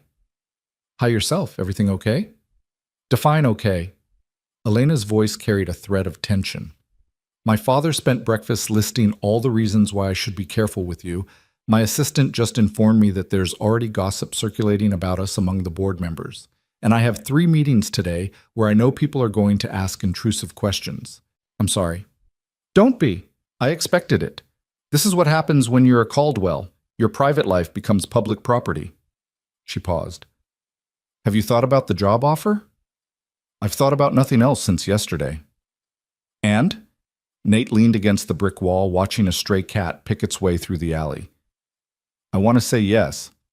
The work itself is exactly what I've been doing anyway, just with actual support and resources. But I'm terrified of what it means. Whether I'm selling out, whether people will think I'm using you to climb some ladder, whether your father will use it to control things between us. Those are valid concerns. But maybe they're also excuses." Elena's voice was gentle but firm. "Nate, I've watched you with Maya, seen how you talk about your volunteer work, heard the passion in your voice when you describe teaching someone to change their own oil. This job would let you do that on a scale that actually matters. Don't turn it down because you're afraid of what people will think. Even if what they think is that I'm with you for your money, let them think whatever they want. I know the truth. You know the truth. That's what matters." Nate closed his eyes, feeling the morning sun on his face, and made his decision. "Okay, I'll do it, but on one condition." "What's that?" "Your father and I need to have a conversation, a real one, not a test or an interrogation. I need to know that if things don't work out between you and me, I still have this job. I need the separation to be clear." "That's fair. I'll set it up." "And Elena? Thank you for believing I can do this. Thank you for being someone worth believing in." They talked for a few more minutes about nothing important. Maya's upcoming school week, the weather, plans for dinner later that week. And when they hung up, Nate felt lighter somehow. The decision was made. Now he just had to follow through. He went back inside the garage where Jimmy was pretending not to have been listening through the door. So I'm taking the job." Jimmy grinned. "Good. You would have been insufferable if you'd turned it down out of some misguided sense of pride. When do you start?"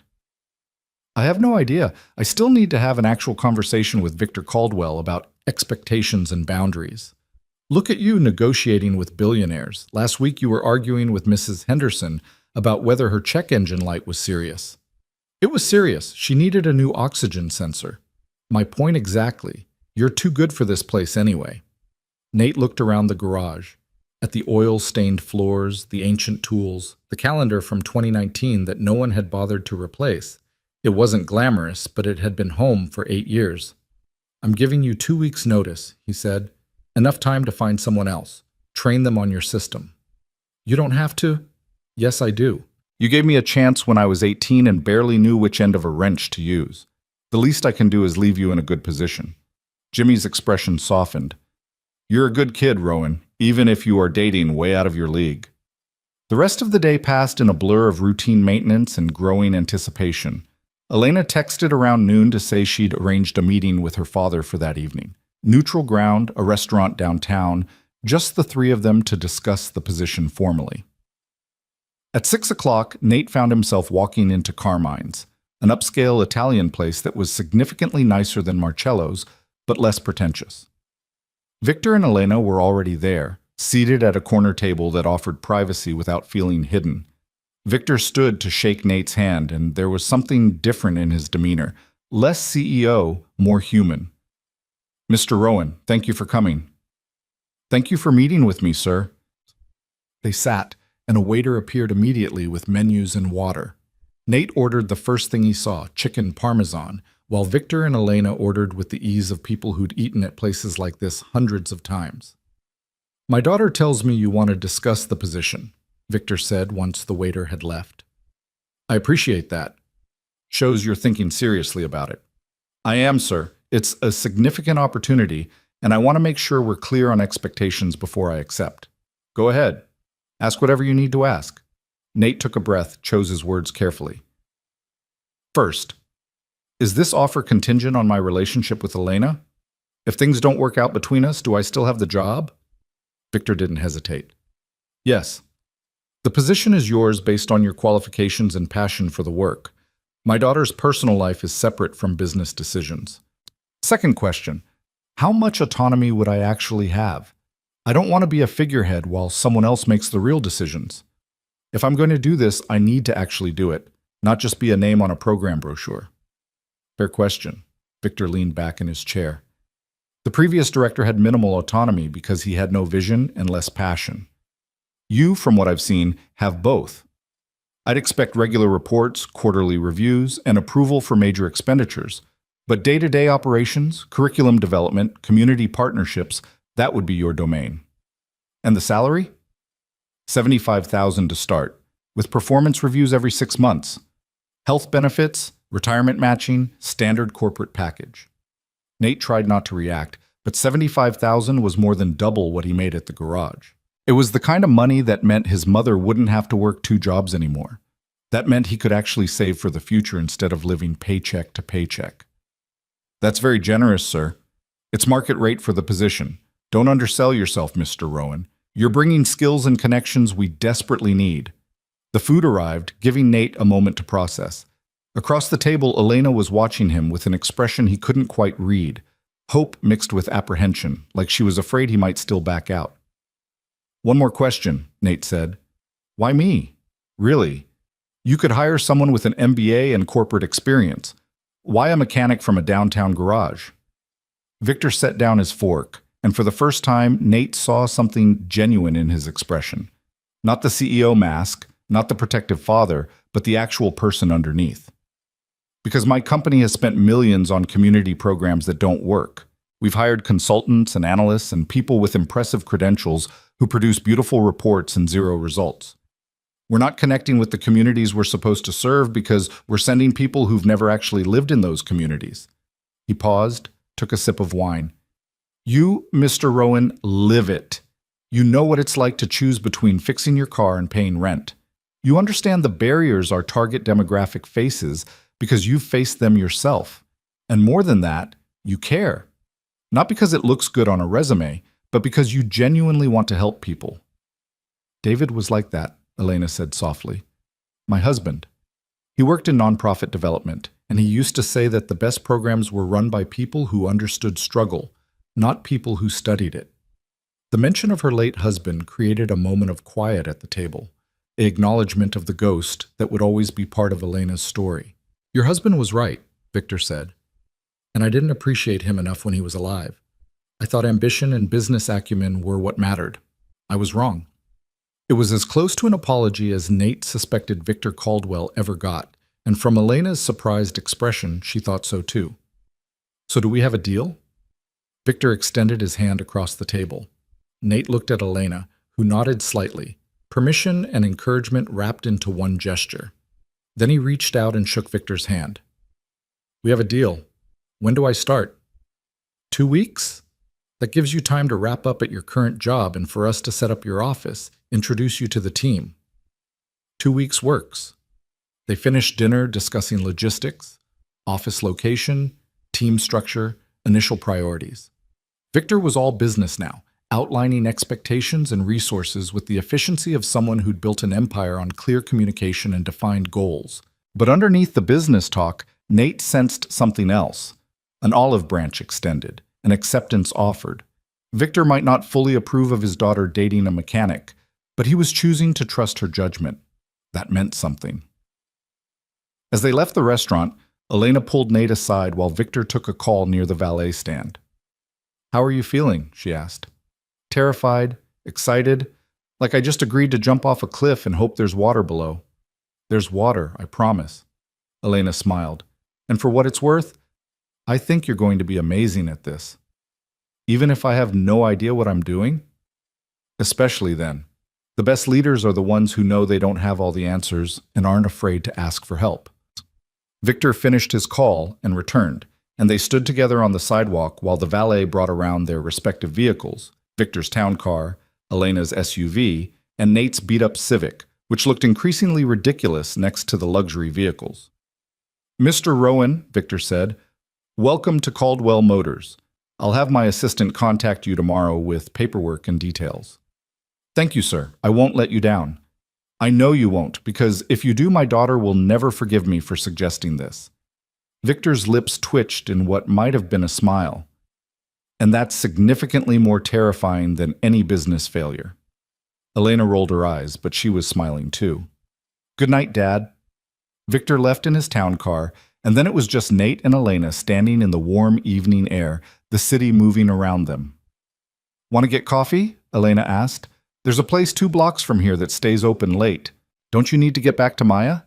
She's with her nanny tonight. Sometimes I need time to just be Elena. Not Maya's mom or Victor's daughter. Just me. They walked to the coffee shop, a small place with mismatched furniture and local art on the walls. It was exactly Nate's kind of place, unpretentious and real, and he could tell from Elena's relaxed posture that she felt the same. They ordered black coffee for him, some complicated latte for her, and found a corner table away from the few other customers. So you're really doing this, Elena said. Joining Caldwell Motors, jumping into my world. Looks like it. Having second thoughts? About you? Never. About what this means, how complicated it's going to get? Constantly. Elena wrapped her hands around her coffee cup. People are already talking, Nate. Board members, business associates, society columnists. They want to know who you are, where you came from, what your intentions are. And what do you tell them? The truth. That you're someone who makes me happy. Someone who's kind to my daughter and stands up to my father and saves strangers from choking. Someone real. That's not going to satisfy them. I don't care about satisfying them. I spent 2 years trying to be what everyone else needed me to be. The perfect grieving widow, the dedicated daughter, the competent executive. I'm tired of performing, Nate. With you, I don't have to. Nate reached across the table, took her hand. Her fingers were warm from the coffee cup, and she laced them through his like it was the most natural thing in the world. Can I tell you something? He said. Something I probably shouldn't admit this early. Please do. I'm falling for you, not the Caldwell name or the money or any of that. Just you, the woman who sits in parks with her daughter, who eats ice cream with sprinkles, who looks at my shabby apartment like it's something special.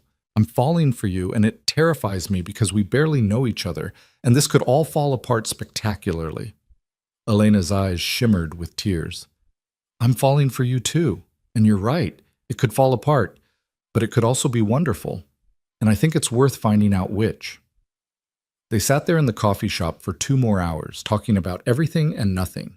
Nate learned that Elena had wanted to be a teacher before her father pulled her into the family business, that she played piano but hadn't touched a keyboard in years, that her favorite movie was an obscure French film from the 70s that Nate had never heard of.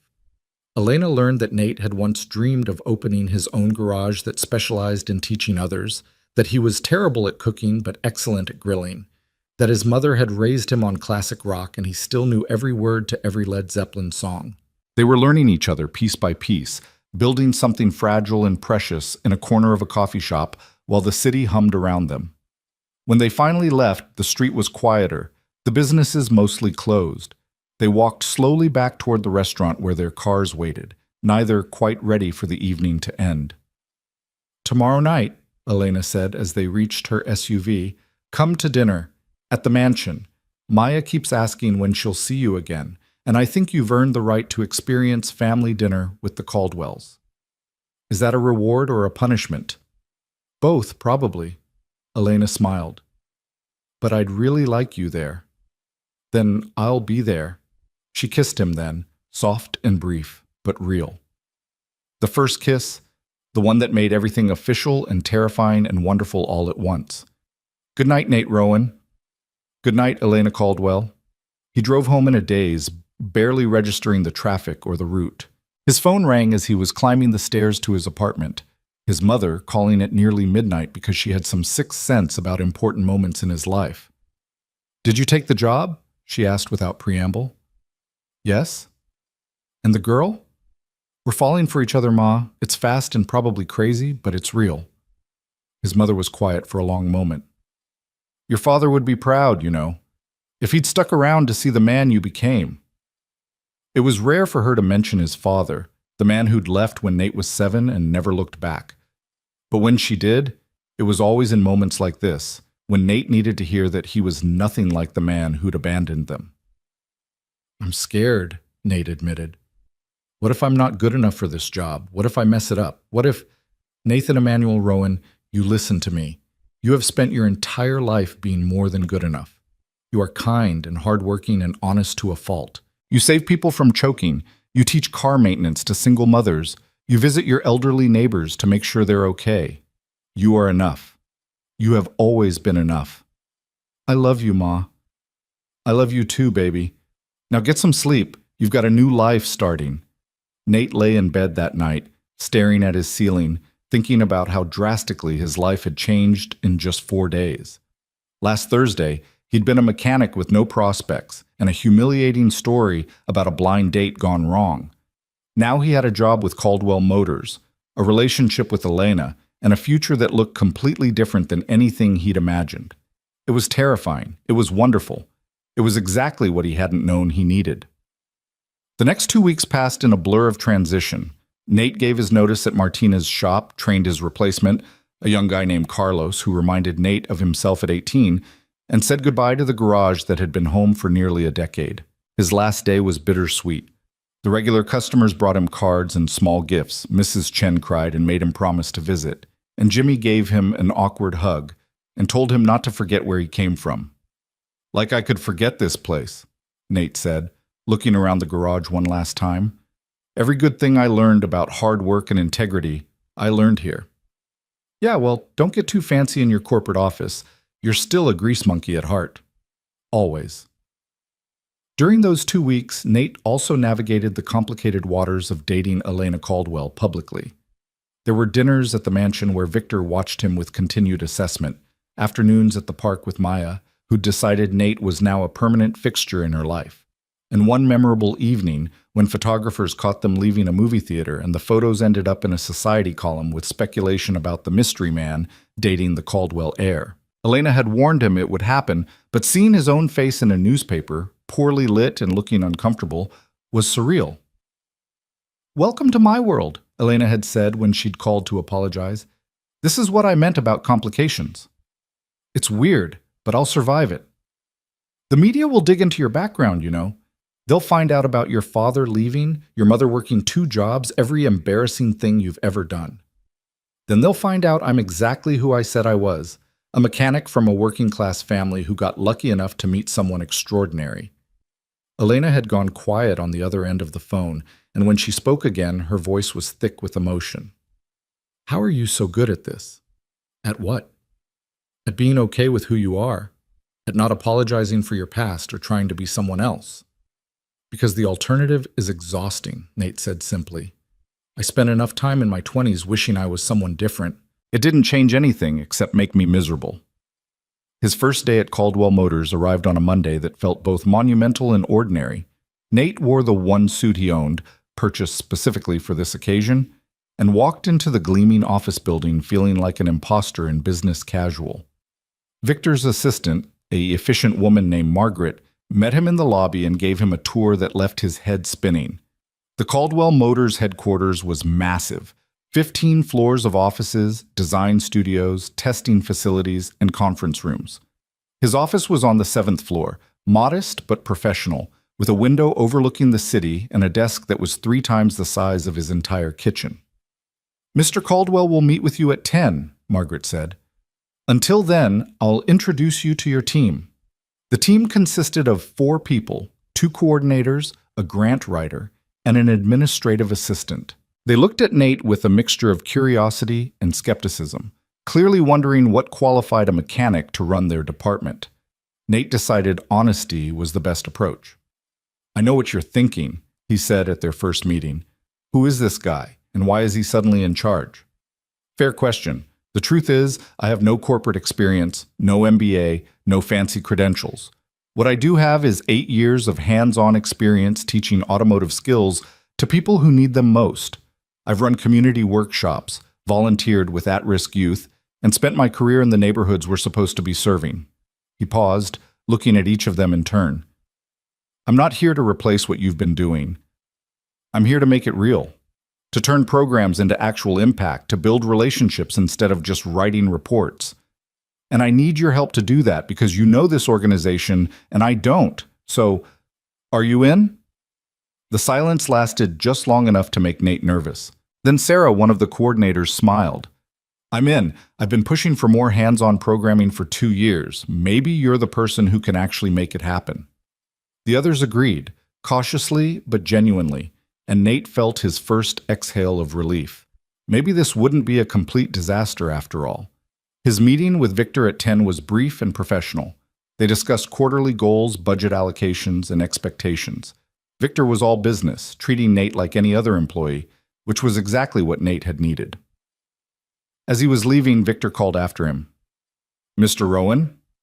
"Sir?" "My daughter's having lunch delivered to your office today. Something about celebrating your first day." Victor's expression softened almost imperceptibly. "She's happy.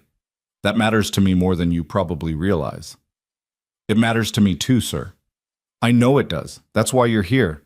Well, lunch arrived at noon, an elaborate spread from some Italian deli that was absolutely too much food for one person. The card read, "Proud of you, E and M." Nate smiled, took a photo, and sent it to Elena with a simple, "Thank you. This means everything." Her response came immediately, "You mean everything. Now go change the world." The first month at Caldwell Motors was a whirlwind of learning curves, strategic planning, and gradual team building. Nate spent his days in meetings and his evenings visiting community centers, making connections, listening to what people actually needed instead of assuming he knew. He also spent time with Elena and Maya, dinners at the mansion, afternoons at various parks. One memorable weekend when they took Maya to a children's museum and spent 3 hours building impossible architectural structures out of foam blocks. Victor watched it all with his characteristic assessment, but Nate noticed the older man softening in increments. One evening, Victor actually asked Nate's opinion on a community partnership proposal, listening seriously to his answer and implementing his suggestions. "I think my father might actually like you," Elena whispered as they cleaned up after dinner one night, Maya already in bed. "Like is a strong word. I think he tolerates me." "For my father, that's the same thing." 3 months into his new position, Nate presented his first major initiative to the Caldwell Motors Board, a comprehensive community automotive training program partnering with 6 schools and 3 community centers. It would provide hands-on training, tool scholarships, and job placement assistance for graduates. He stood in that boardroom in his still new suit, facing 20 executives who'd probably forgotten more about business than he'd ever know, and pitched his vision with every ounce of passion he had. When he finished, the room was silent. Then Victor started clapping, and the rest of the board followed. The program was approved unanimously with full funding. Nate called his mother from the parking garage after the meeting, his hands still shaking with adrenaline. "I did it, Ma. They approved everything. Of course they did. I told you, you're enough. You've always been enough. That evening, Elena surprised him by showing up at his apartment, which she'd been doing more frequently, enjoying the normalcy of his small space compared to the mansion's formality. I heard about the board meeting, she said, kissing him hello. My father called. He said you were brilliant. He said adequate and surprisingly well prepared. That's his version of brilliant, trust me. Elena kicked off her heels, designer shoes that probably cost more than his monthly rent, and curled up next to him on his second-hand couch. I'm proud of you, you know. What you're building, what you're doing, it matters. I couldn't have done it without you believing I could. Yes, you could have. You just wouldn't have had the platform. She looked up at him, and there was something in her expression, vulnerability and hope mixed together. Nate, I need to tell you something. His heart stuttered. Okay. Maya asked me today if you're going to be her new daddy.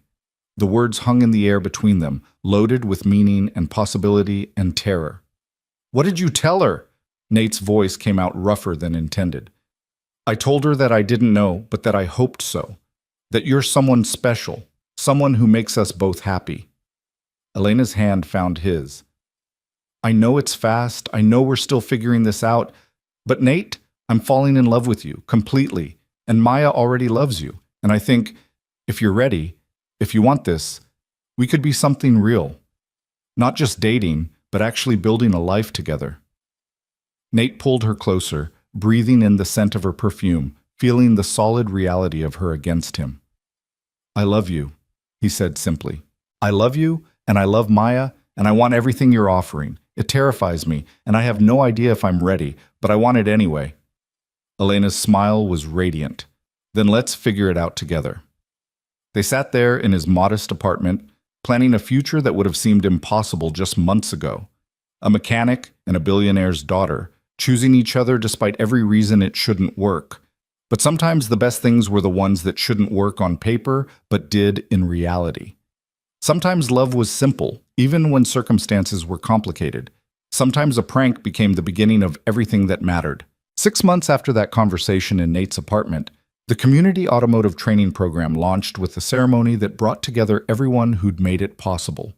The event was held at Roosevelt Community Center, where Nate had been volunteering for years, and the gymnasium had been transformed with banners, equipment displays, and rows of chairs filled with students, parents, community leaders, and Caldwell Motors executives.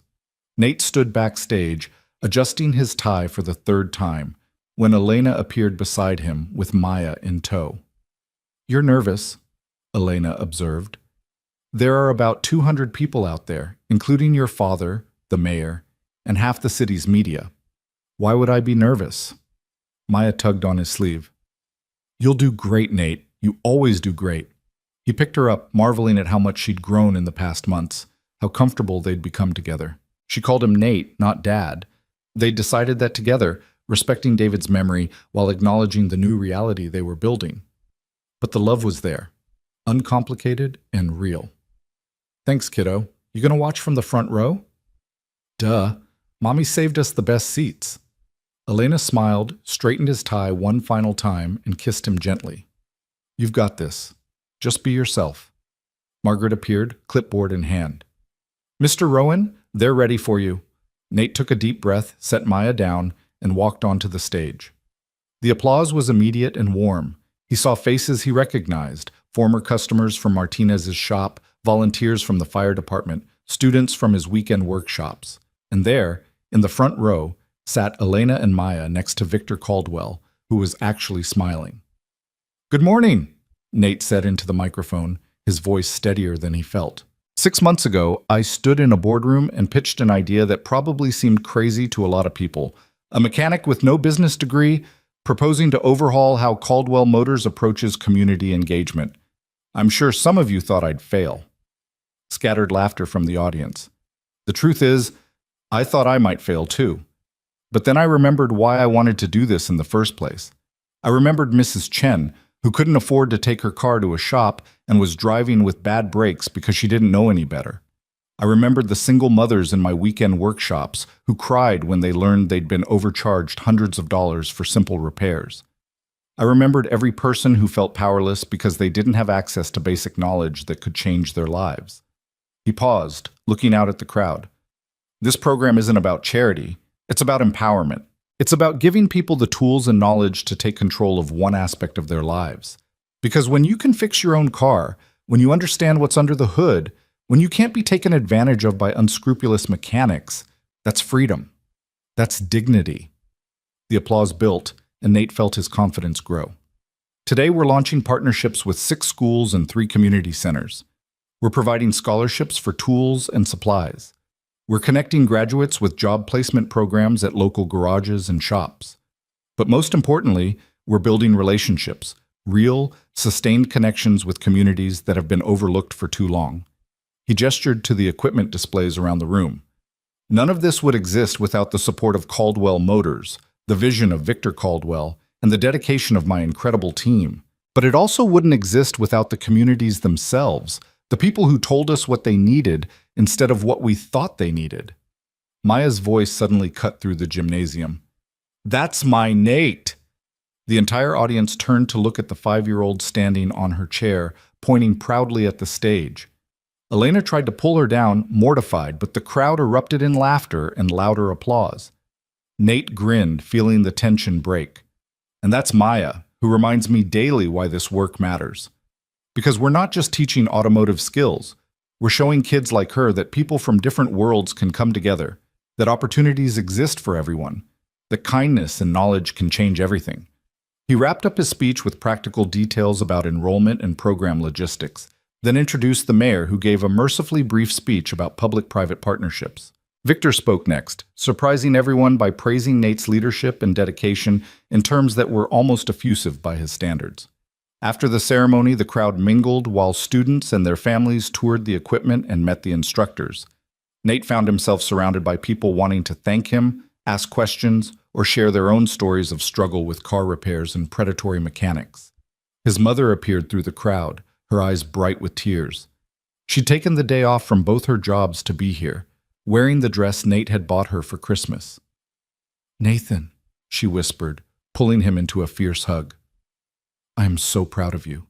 Your whole life, this is what you've been building toward. Helping people. Making a difference. I learned from the best, Ma." She pulled back, cupped his face in her hands. "Your father would be—" She stopped, reconsidered. "No. Your father doesn't deserve any credit for the man you became. This is all you, baby. All your heart and hard work."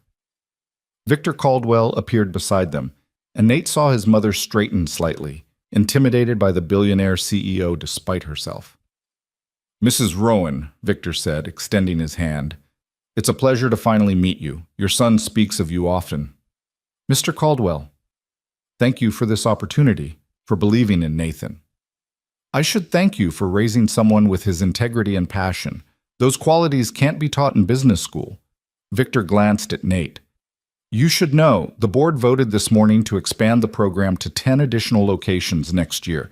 Full funding approved." Nate's mind went blank. 10 locations? "Your pilot program is already exceeding every metric we established. Applications are up 300%, community engagement is through the roof, and you've managed to do it all under budget. That's the kind of success we want to replicate." "I don't know what to say." "Say you'll keep doing what you're doing, and maybe hire a few more people to help you do it." Victor moved on to talk with other guests, leaving Nate standing with his mother in stunned silence. 10 locations, his mother repeated. "Nathan, do you understand what this means? You're changing lives on a scale most people only dream about." "It doesn't feel real yet." Elena appeared with Maya, who was clutching a balloon someone had given her. "There you are. Nate, there are reporters outside who want interviews, and several community leaders want to discuss partnerships. You're officially in demand. Can I have 5 minutes first?" "Of course." Nate excused himself, walking through the gymnasium and out a side door into the afternoon sunlight. He needed a moment to process, to breathe, to let the magnitude of what was happening settle into something he could comprehend. He found himself in the small courtyard behind the community center, where he'd spent countless Saturday mornings teaching oil changes and brake pad replacements. The space was familiar and grounding, and he sat on the concrete step, letting his head fall into his hands. Overwhelming? Nate looked up to find Victor standing a few feet away, hands in his pockets, looking more relaxed than Nate had ever seen him. A little bit, yeah. Victor sat beside him on the step, and for a moment they just sat in silence, a mechanic and a billionaire CEO, watching birds fight over a discarded sandwich in the parking lot. "Can I tell you something?" Victor said finally. "When Elena first told me about you, I did exactly what you'd expect. I had you investigated. Background check, financial records, interviews with people who knew you. I was looking for the angle, the reason a mechanic would be interested in my daughter." Nate's stomach tightened, but he didn't interrupt. "You know what I found? Parking tickets, mostly. A few late rent payments, medical bills from when your mother broke her ankle and you took on extra shifts to cover her costs. Zero criminal record, zero debts beyond the ordinary, zero indication you'd ever done anything remotely questionable." Victor smiled slightly. "It was deeply disappointing from an investigative standpoint. You're exactly who you appeared to be, aggressively normal and decent. Is there a point to this story?" "The point is that I spent 2 years after David died trying to protect Elena and Maya from getting hurt again. I controlled everything I could control, made every decision I thought would keep them safe, and all I did was make my daughter miserable and isolated." Victor turned to look at Nate directly. "You did what I couldn't. You gave her back her life. You showed up with no agenda except genuine care, and you reminded her what it feels like to be seen as a person instead of a Caldwell. That's not something I can quantify or put in a quarterly report, but it's the most valuable thing anyone has done for my family in years. Sir, Let me finish. I'm not good at this, and I'm only going to say it once." Victor's voice was rough with emotion. "Thank you for loving my daughter and granddaughter. Thank you for being someone I can trust with the people who matter most to me. And thank you for proving that I was wrong about what kind of person deserves to be part of this family." Nate felt his throat tighten. "That means more than you know." "I imagine it does. Now, there's one more thing." Victor pulled a small box from his pocket, and Nate's heart stopped. "This was my wife's engagement ring. She died when Elena was 12, and I've been holding on to it, waiting for the right person to give it to." He pressed the box into Nate's hand. "I think you're that person. If Elena says yes, and I believe she will, I want her to have her mother's ring. Not because of tradition or legacy, but because her mother was the only person who ever saw past my defenses the way Elena sees past yours. You understand each other in a way that's rare. Don't let it go." Nate opened the box with shaking hands. The ring was beautiful, simple and elegant, a single diamond on a platinum band, not ostentatious despite the Caldwell wealth, just perfect. "Sir, I don't know if I'm ready." "Nobody's ever ready, but you love her, and she loves you, and Maya thinks you hung the moon. That's as ready as anyone gets." Victor stood, brushed off his expensive pants. "The reporters can wait another 10 minutes. Take the time you need." He walked back inside, leaving Nate alone with a ring box and a future that suddenly felt very real and very imminent. Nate sat there for a long moment, staring at the ring, thinking about everything that had led to this moment. A cruel prank that turned into a blind date that wasn't. A little girl who'd said, "I like him," and changed the trajectory of his entire life. A woman who'd seen past his oil-stained sleeves to the person underneath. 6 months ago, he'd been a mechanic with no prospects. Now he was director of community engagement, dating a billionaire's daughter, and holding an engagement ring that represented acceptance into a family he'd never imagined being part of. His phone buzzed. "Elena. You okay out there?" He typed back, "More than okay. Come find me."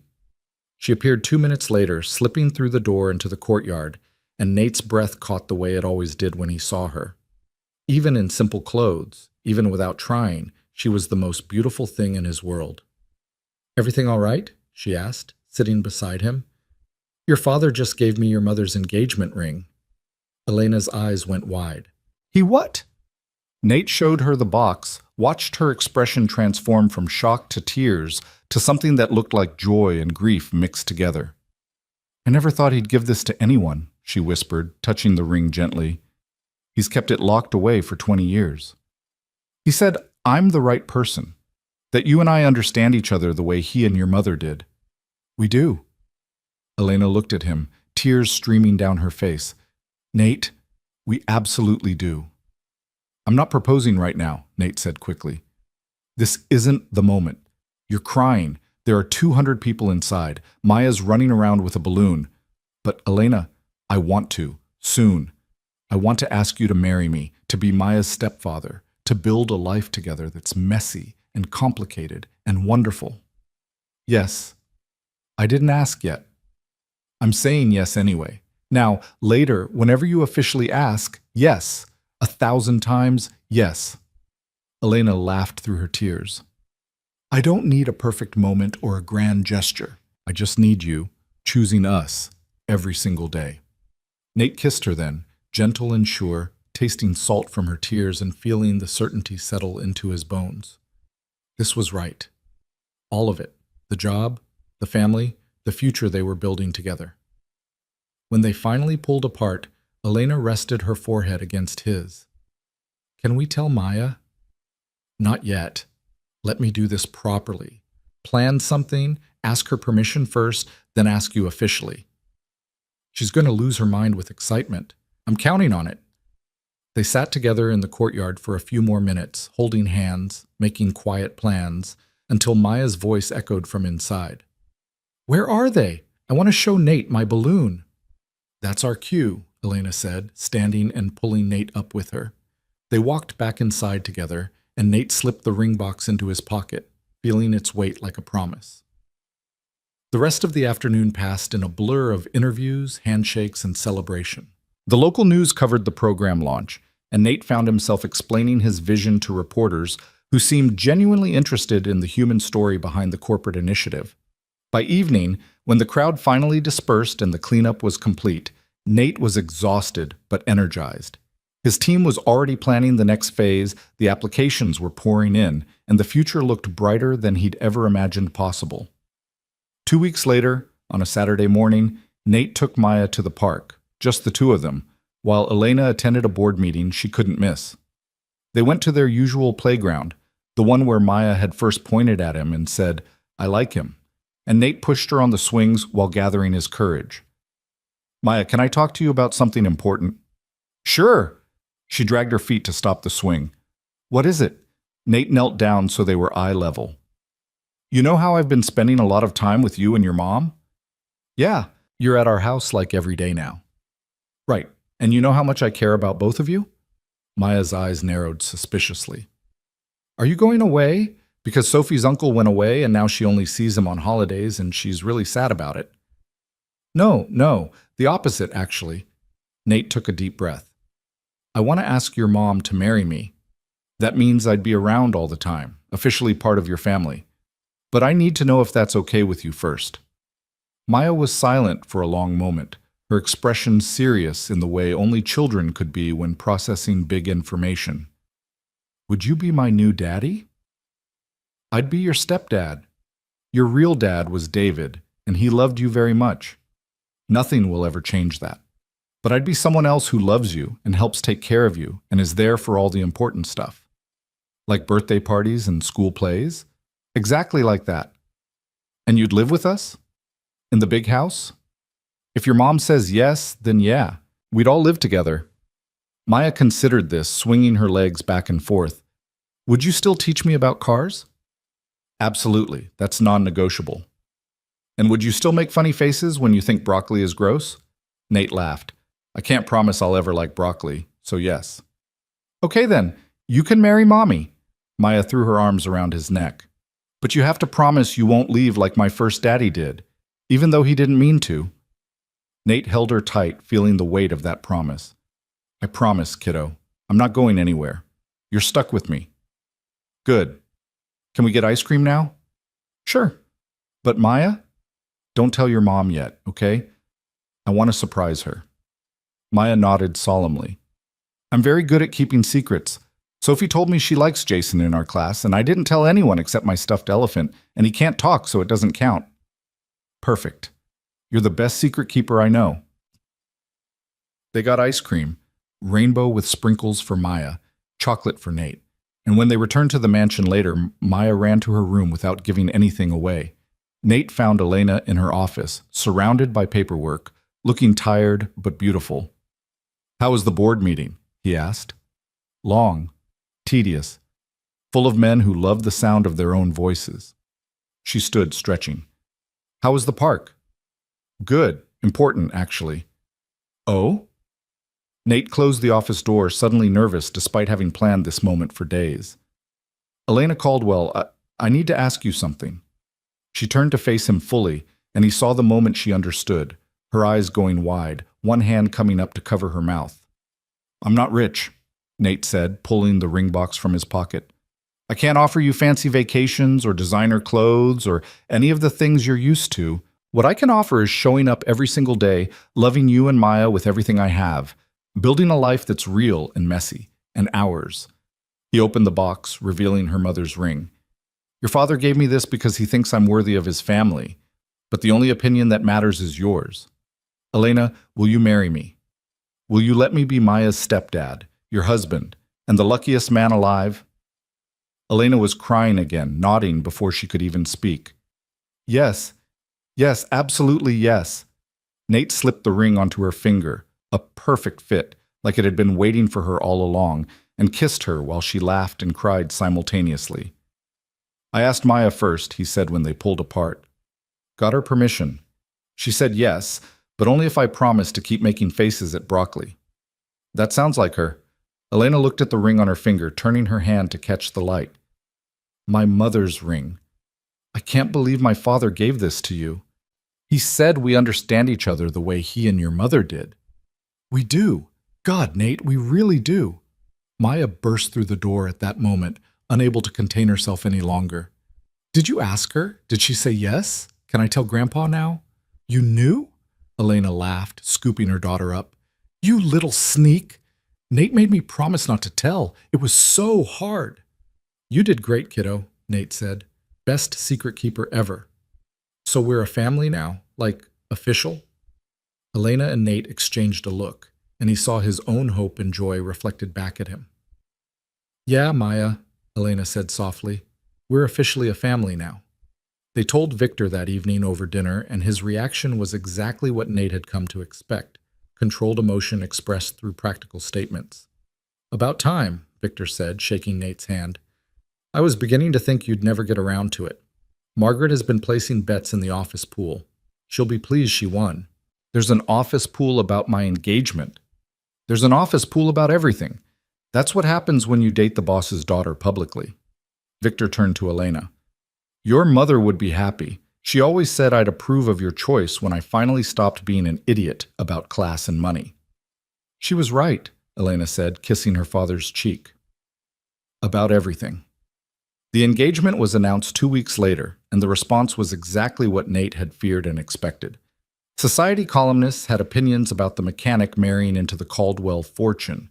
Think pieces appeared about class dynamics in modern fairy tales.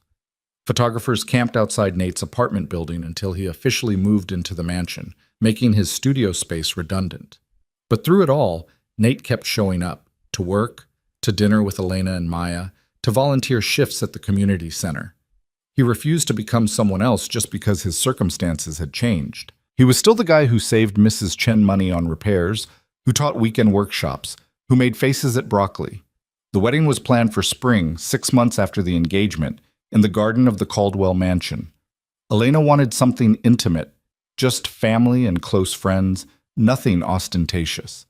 Nate would have married her at City Hall, but he understood that some traditions mattered, especially to Victor, who was giving away his only daughter. In the weeks leading up to the wedding, Nate's community program continued expanding.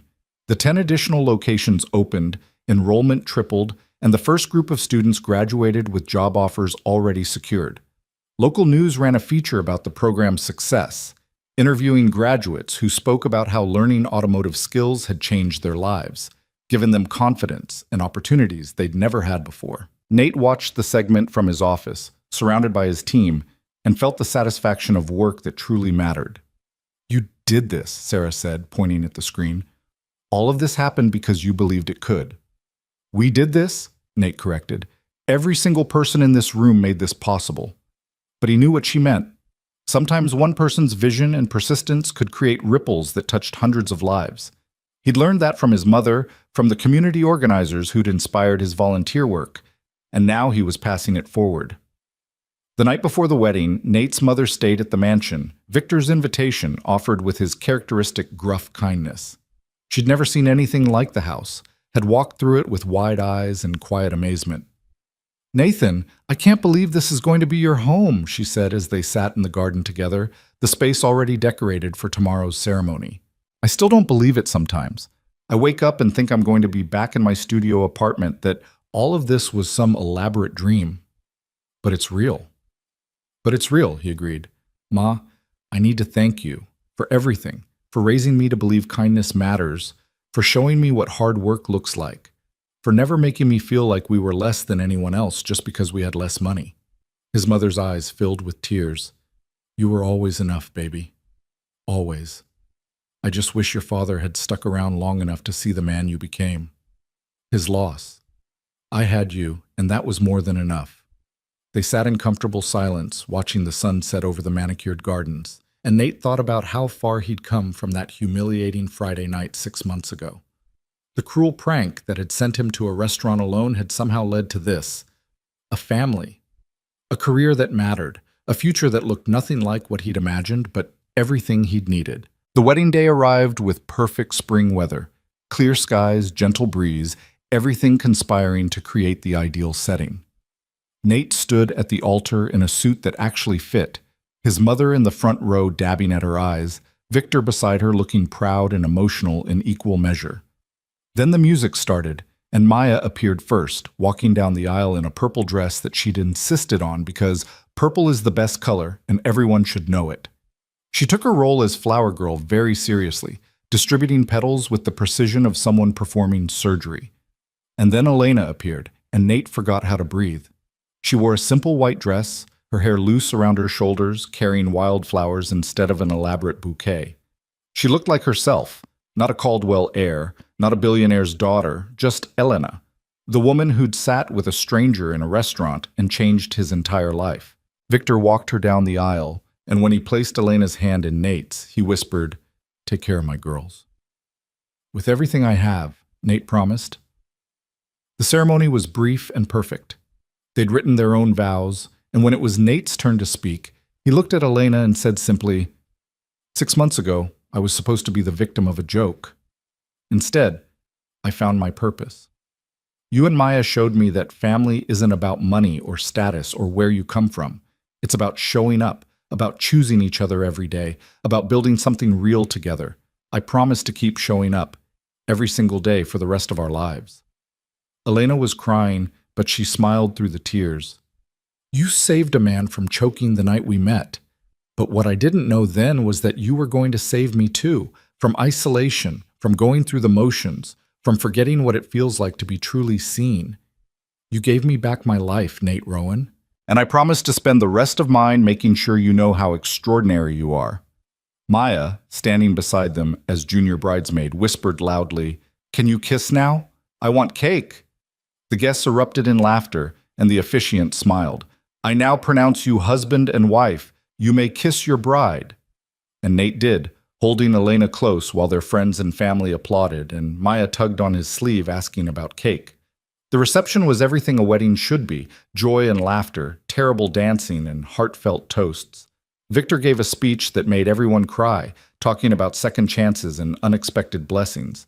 Nate's mother spoke about watching her son grow into someone who changed lives for a living. And Maya got up unprompted and announced that Nate made the best funny faces, and she was glad he was officially her stepdad now. As the evening wound down and guests began leaving, Nate found himself standing with Elena and Maya near the garden fountain, watching the last of the sunset. "So this is our life now," Elena said, leaning against him. "Official and documented and everything." "Apparently so. How do you feel about it?" "Ask me tomorrow when the wedding adrenaline wears off and reality sets in." "Fair enough." Maya yawned widely. "Can Nate carry me to bed? My feet hurt from dancing." "Of course, kiddo." Nate scooped her up, and she rested her head on his shoulder with the complete trust of someone who knew she was safe and loved. They walked back to the mansion together, husband, wife, and daughter, past wedding decorations and into a future that would have seemed impossible just months ago. The house staff had left out champagne and chocolate-covered strawberries in the master bedroom, a wedding night gesture that was sweet but unnecessary. Nate and Elena sat on the balcony instead, still in their wedding clothes, watching the city lights and processing the magnitude of the day. "Do you ever think about how different things would be if I hadn't sat down at your table that night?" Elena asked. "All the time. I'd probably still be at Martinez's shop, eating ramen for dinner, volunteering on weekends, and wondering if my life would ever be more than that. You were already enough before you met me. Maybe, but you made me believe it." Nate pulled her closer. "And you gave me a family. That's something I'd stopped thinking I'd ever have." "We gave each other family," Elena corrected. "Maya and I were just going through motions before you. You reminded us what living actually feels like." They sat in comfortable silence, and Nate thought about the journey that had brought them here, a prank that backfired spectacularly. A little girl who'd pointed at a stranger and said, "I like him." It was so Siguwise. A woman brave enough to trust someone new, a CEO who'd learned to let go of control, and a mechanic who'd discovered that sometimes the best things in life came disguised as disasters. 6 months from that humiliating blind date to this, married to Elena, stepfather to Maya, director of a program that was changing lives, accepted into a family he'd never imagined being part of. "What are you thinking about?" Elena asked. "That I need to send Derek a thank you card." "Derek? The guy who set you up as a joke?" "Yep. His cruel prank gave me everything that matters. That's worth acknowledging, even if he's still an idiot." Elena laughed, the sound carrying across the garden below. "Only you would think to thank the person who tried to humiliate you. I contain multitudes. You really do." The next morning, Nate woke up in the mansion's master bedroom, his bedroom now, officially, with Elena beside him and the knowledge that Maya was just down the hall. He lay there for a moment, taking it all in, waiting for the panic or imposter syndrome to kick in. But all he felt was peace, rightness, the sense that he was exactly where he belonged. His phone buzzed on the nightstand, a text from his mother. "Good morning, my married son. I'm so proud of you I could burst. Love you forever, Ma." He smiled, texted back a heart, and got up to start his first day as a married man. Downstairs, he found Maya already awake, eating cereal at the kitchen island while the house staff prepared breakfast. "Morning, kiddo." "Morning, Nate. You're my stepdad now." "I am indeed." "Does that mean I can call you Dad?" The question stopped him cold. They'd discussed this before, agreed that she'd call him Nate to honor David's memory. But here she was, asking permission to change that arrangement, and Nate felt his throat tighten. "Only if you want to," he said carefully. "I'll answer to whatever feels right to you." Maya considered this seriously. "I think maybe both? Nate, when we're just hanging out, and Dad, when it's important stuff? Like when you come to my school plays, or teach me about cars, or when I need help with something big." "I think that's perfect. Very sophisticated solution." "I'm very sophisticated. Grandpa says so." Elena appeared then, still in her pajamas, hair messy from sleep, looking more beautiful than she had at the wedding.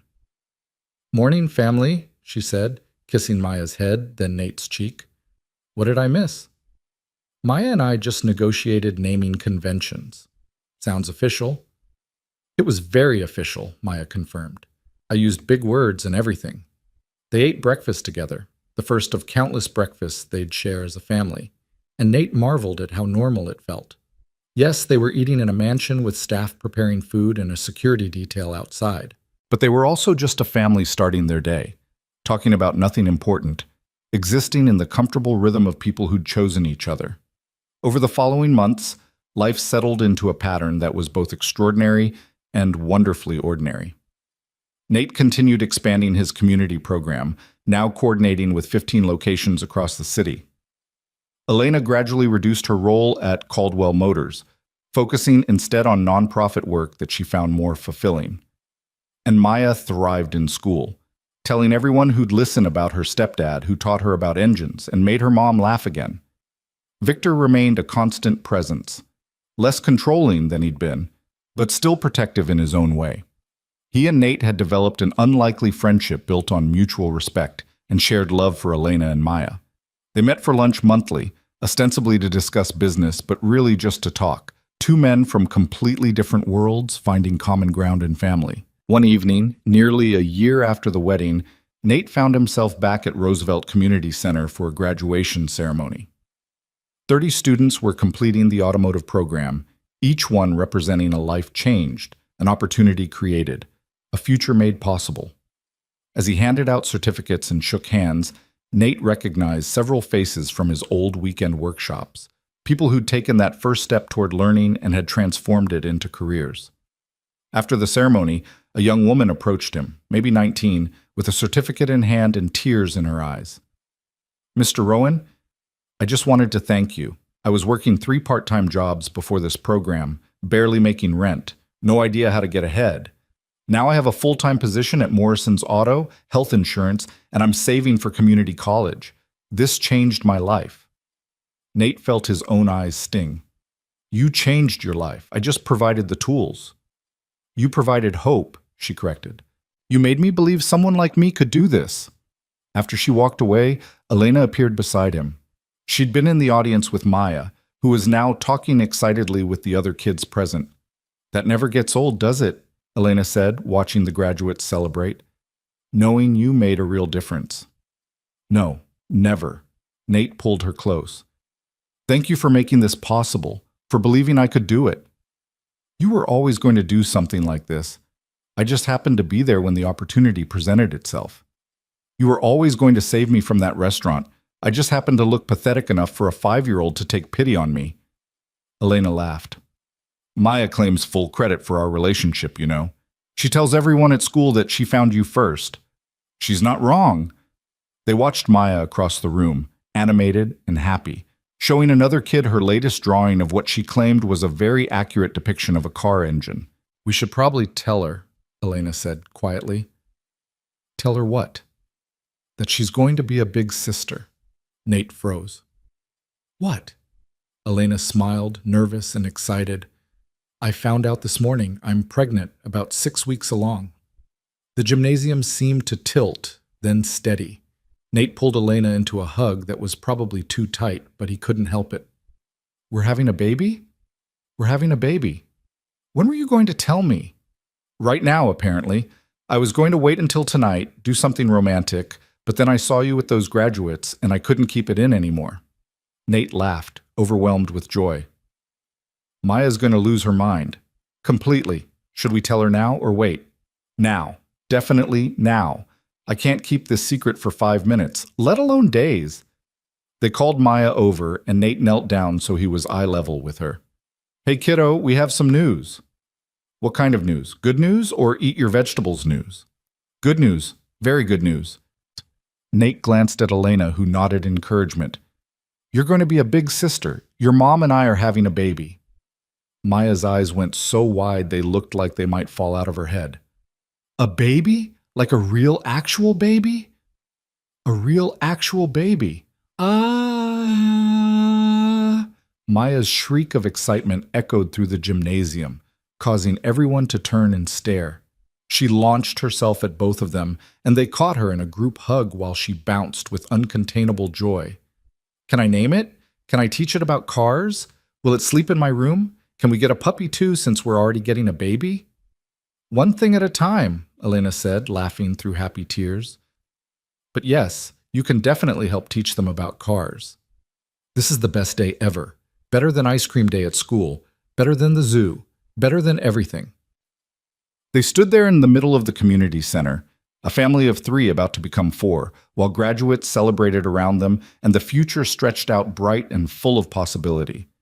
That night, after Maya had finally exhausted herself talking about baby names and fallen asleep, Nate and Elena sat in their bedroom processing the news. "I'm terrified," Nate admitted. "I barely know how to be a stepdad. Now I'm going to be an actual dad?" "You're already an actual dad. You've been Maya's dad in every way that matters since we got married. But this is different. This baby will be biologically mine. I'll be responsible from day 1. And you'll be amazing at it, just like you're amazing with Maya." Elena took his hand, placed it on her still flat stomach. "This baby is so lucky to have you as a father. They'll grow up knowing kindness and hard work and how to fix things, not just cars, but problems, relationships, the things that matter. I hope so. I know so. No. They told Victor the next morning over breakfast, and his reaction was characteristically restrained, followed by quietly emotional. Another grandchild, he said, and there was wonder in his voice. I never thought I'd have even one, after everything with Elena and David. And now I'll have two. You okay, Dad? Elena asked. More than okay. I'm grateful. For all of this.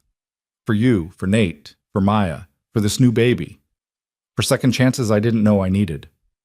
The pregnancy progressed smoothly, and Nate threw himself into preparing, reading every book on parenting he could find, baby-proofing their bedroom, attending every doctor's appointment with Elena.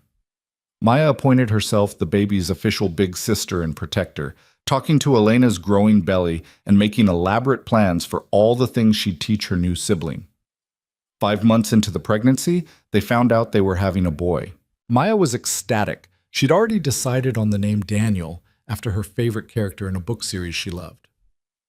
Daniel David Rowan, Elena said, testing the name. After your brother in spirit and David in memory. It's perfect, Nate agreed. Daniel David Rowan entered the world on a snowy January morning, arriving 3 days before his due date with a cry that suggested he had opinions and wasn't afraid to share them. Nate held his son for the first time and understood with sudden clarity what his mother had meant all those years, that love could be instant and complete and overwhelming. Maya met her baby brother that afternoon, approaching the hospital bed with unusual shyness. He's so small, she whispered. Was I that small? Smaller, actually, Elena said. Want to hold him? They positioned Maya carefully, and she held Daniel with the serious concentration of someone who understood the weight of responsibility. Hi, Daniel. I'm your big sister Maya. I'm going to teach you everything important, like how not to eat vegetables you don't like, and how engines work, and how Dad, is the best dad even though he's not perfect at anything. Hey, Nate protested, but he was smiling. It's true. You're terrible at cooking, and you always lose your keys, but you're really good at the important stuff, so it's okay. Thank you for that ringing endorsement. Victor arrived an hour later bringing flowers and a teddy bear that was larger than the baby.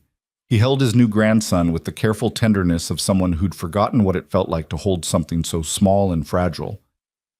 He looks like you, Nate, Victor said. Same expression, like he's trying to figure out if the world makes sense yet. Does it make sense? Not even a little bit, but that's what makes it interesting. They brought Daniel home 3 days later, and life transformed in the way it does with newborns. Sleepless nights, constant feeding, the particular chaos that comes with adding a tiny human to an established household. But through it all, Nate felt grateful. For Elena, for Maya, for Daniel, for Victor, for his mother, who visited constantly and was in her element as a grandmother, for all of it. One night, when Daniel was 6 weeks old and finally sleeping for more than 2 hours at a stretch, Nate sat in the nursery rocking chair with his son in his arms. The house was quiet, everyone else asleep, and he let himself think about the journey that had led here. 18 months ago, he'd walked into Marcello's for a blind date that wasn't real. He'd been humiliated, alone, convinced he'd always be just a mechanic eating ramen and wondering if his life would ever amount to more. Now he was married to Elena Caldwell, stepfather to Maya, father to Daniel, director of a program that had changed hundreds of lives, son-in-law to Victor, who'd become more like an actual father than his biological one had ever been. All because a little girl had pointed at a stranger and said, "I like him." All because Elena had chosen to sit down instead of walk away. All because Nate had shown up every single day and tried his best to be worthy of the opportunities he'd been given. Daniel stirred in his arms, making the small noises newborns make, and Nate whispered, "I'm going to teach you everything I know, little man, about engines and kindness and showing up for people, about how love isn't conditional on money or status or being perfect, about how sometimes the best things in life start with disasters that turn into blessings." "That's beautiful," Elena said from the doorway. She'd appeared silently, watching him with their son. "How long have you been standing there?" "Long enough to remember why I fell in love with you." She came into the room, wrapped her arms around both of them. You know what Maya asked me tonight before bed? What? She asked if we could go back to that restaurant where we met. She wants to thank the waiter for seating us together because she says he's responsible for our family. Nate laughed quietly, careful not to wake Daniel. That's very Maya logic. It's not entirely wrong, though. If that waiter had seated us somewhere else, if he'd told me there were no available tables, if any number of small things had been different, we might never have had this. But we did have it. We do have it. We do. They stood there together in the soft lamplight of the nursery, a family built from chance and choice in equal measure, and Nate felt something settle deep in his chest. Not contentment exactly, life was too chaotic for that, with a 6-week-old and a 7-year-old and demanding careers, but something close to it. Satisfaction, maybe. The knowledge that he'd found his place in the world, his purpose, his people. Thank you, he whispered to Elena, for taking a chance on me. Thank you for being someone worth taking a chance on. Daniel woke up then, deciding it was time to eat, and the quiet moment dissolved into the practical reality of midnight feedings and diaper changes and the beautiful chaos of family life. But that was okay. Nate had learned that the best moments weren't always the quiet, perfect ones. Sometimes they were the messy, chaotic, middle-of-the-night ones where you were exhausted and overwhelmed, but also completely, genuinely happy. 2 years after that night in the nursery, Nate stood on a stage at the Civic Center accepting an award for community service. His program had expanded to 30 locations across 3 cities, had graduated over 2,000 students, and had been written about in national publications as a model for corporate community engagement. Elena and Maya sat in the front row, and Elena held 3-year-old Daniel on her lap while he waved enthusiastically every time he saw his father on stage. In his acceptance speech, Nate told the truth. This award represents the work of hundreds of people, instructors, volunteers, community leaders, students who believed they could change their lives. I'm just the person who got lucky enough to coordinate their efforts. He paused, looked directly at his family. But I want to dedicate this to 3 people specifically. To my wife, Elena, who taught me that love means supporting someone's dreams even when they're scary. To my daughter, Maya, who looked at a stranger in a restaurant and saw someone worth keeping. And to my son, Daniel, who reminds me every day why this work matters. Because we're building a future for kids like him, a world where opportunity isn't determined by where you start, but by how hard you're willing to work and how many people believe in you. The applause was thunderous, and after the ceremony, as they walked to the car through the late evening air, Maya grabbed Nate's hand. Dad, can I tell you something? Always, kiddo. I knew you were special that first night. When I saw you sitting alone looking sad, I knew you were someone important. I just didn't know you'd be important to us specifically. Nate knelt down, even though she was getting too old for that, and looked at his daughter, 7 years old now, gap-toothed and brilliant and still convinced she could solve any problem with sufficient application of logic. You saved me that night, Maya. You know that, right? I was having the worst day of my life, and you pointed at me and changed everything. I know. I'm very good at fixing things, just like you. You absolutely are. They drove home through the city, his city now, the place where he'd built a life that mattered. And Nate thought about the mechanics of fortune, how small choices created large consequences, how one moment of cruelty from office workers who thought they were funny had led to this, a family, a purpose, a life that felt full and meaningful and real. That night, after the kids were in bed and he and Elena were finally alone, they sat on their bedroom balcony watching the city lights. Do you ever miss it? Elena asked. Your old life when things were simpler? Never. That life was simple because it was small. This life is complicated because it's big, full of people and purpose and meaning. I'll take complicated over simple any day.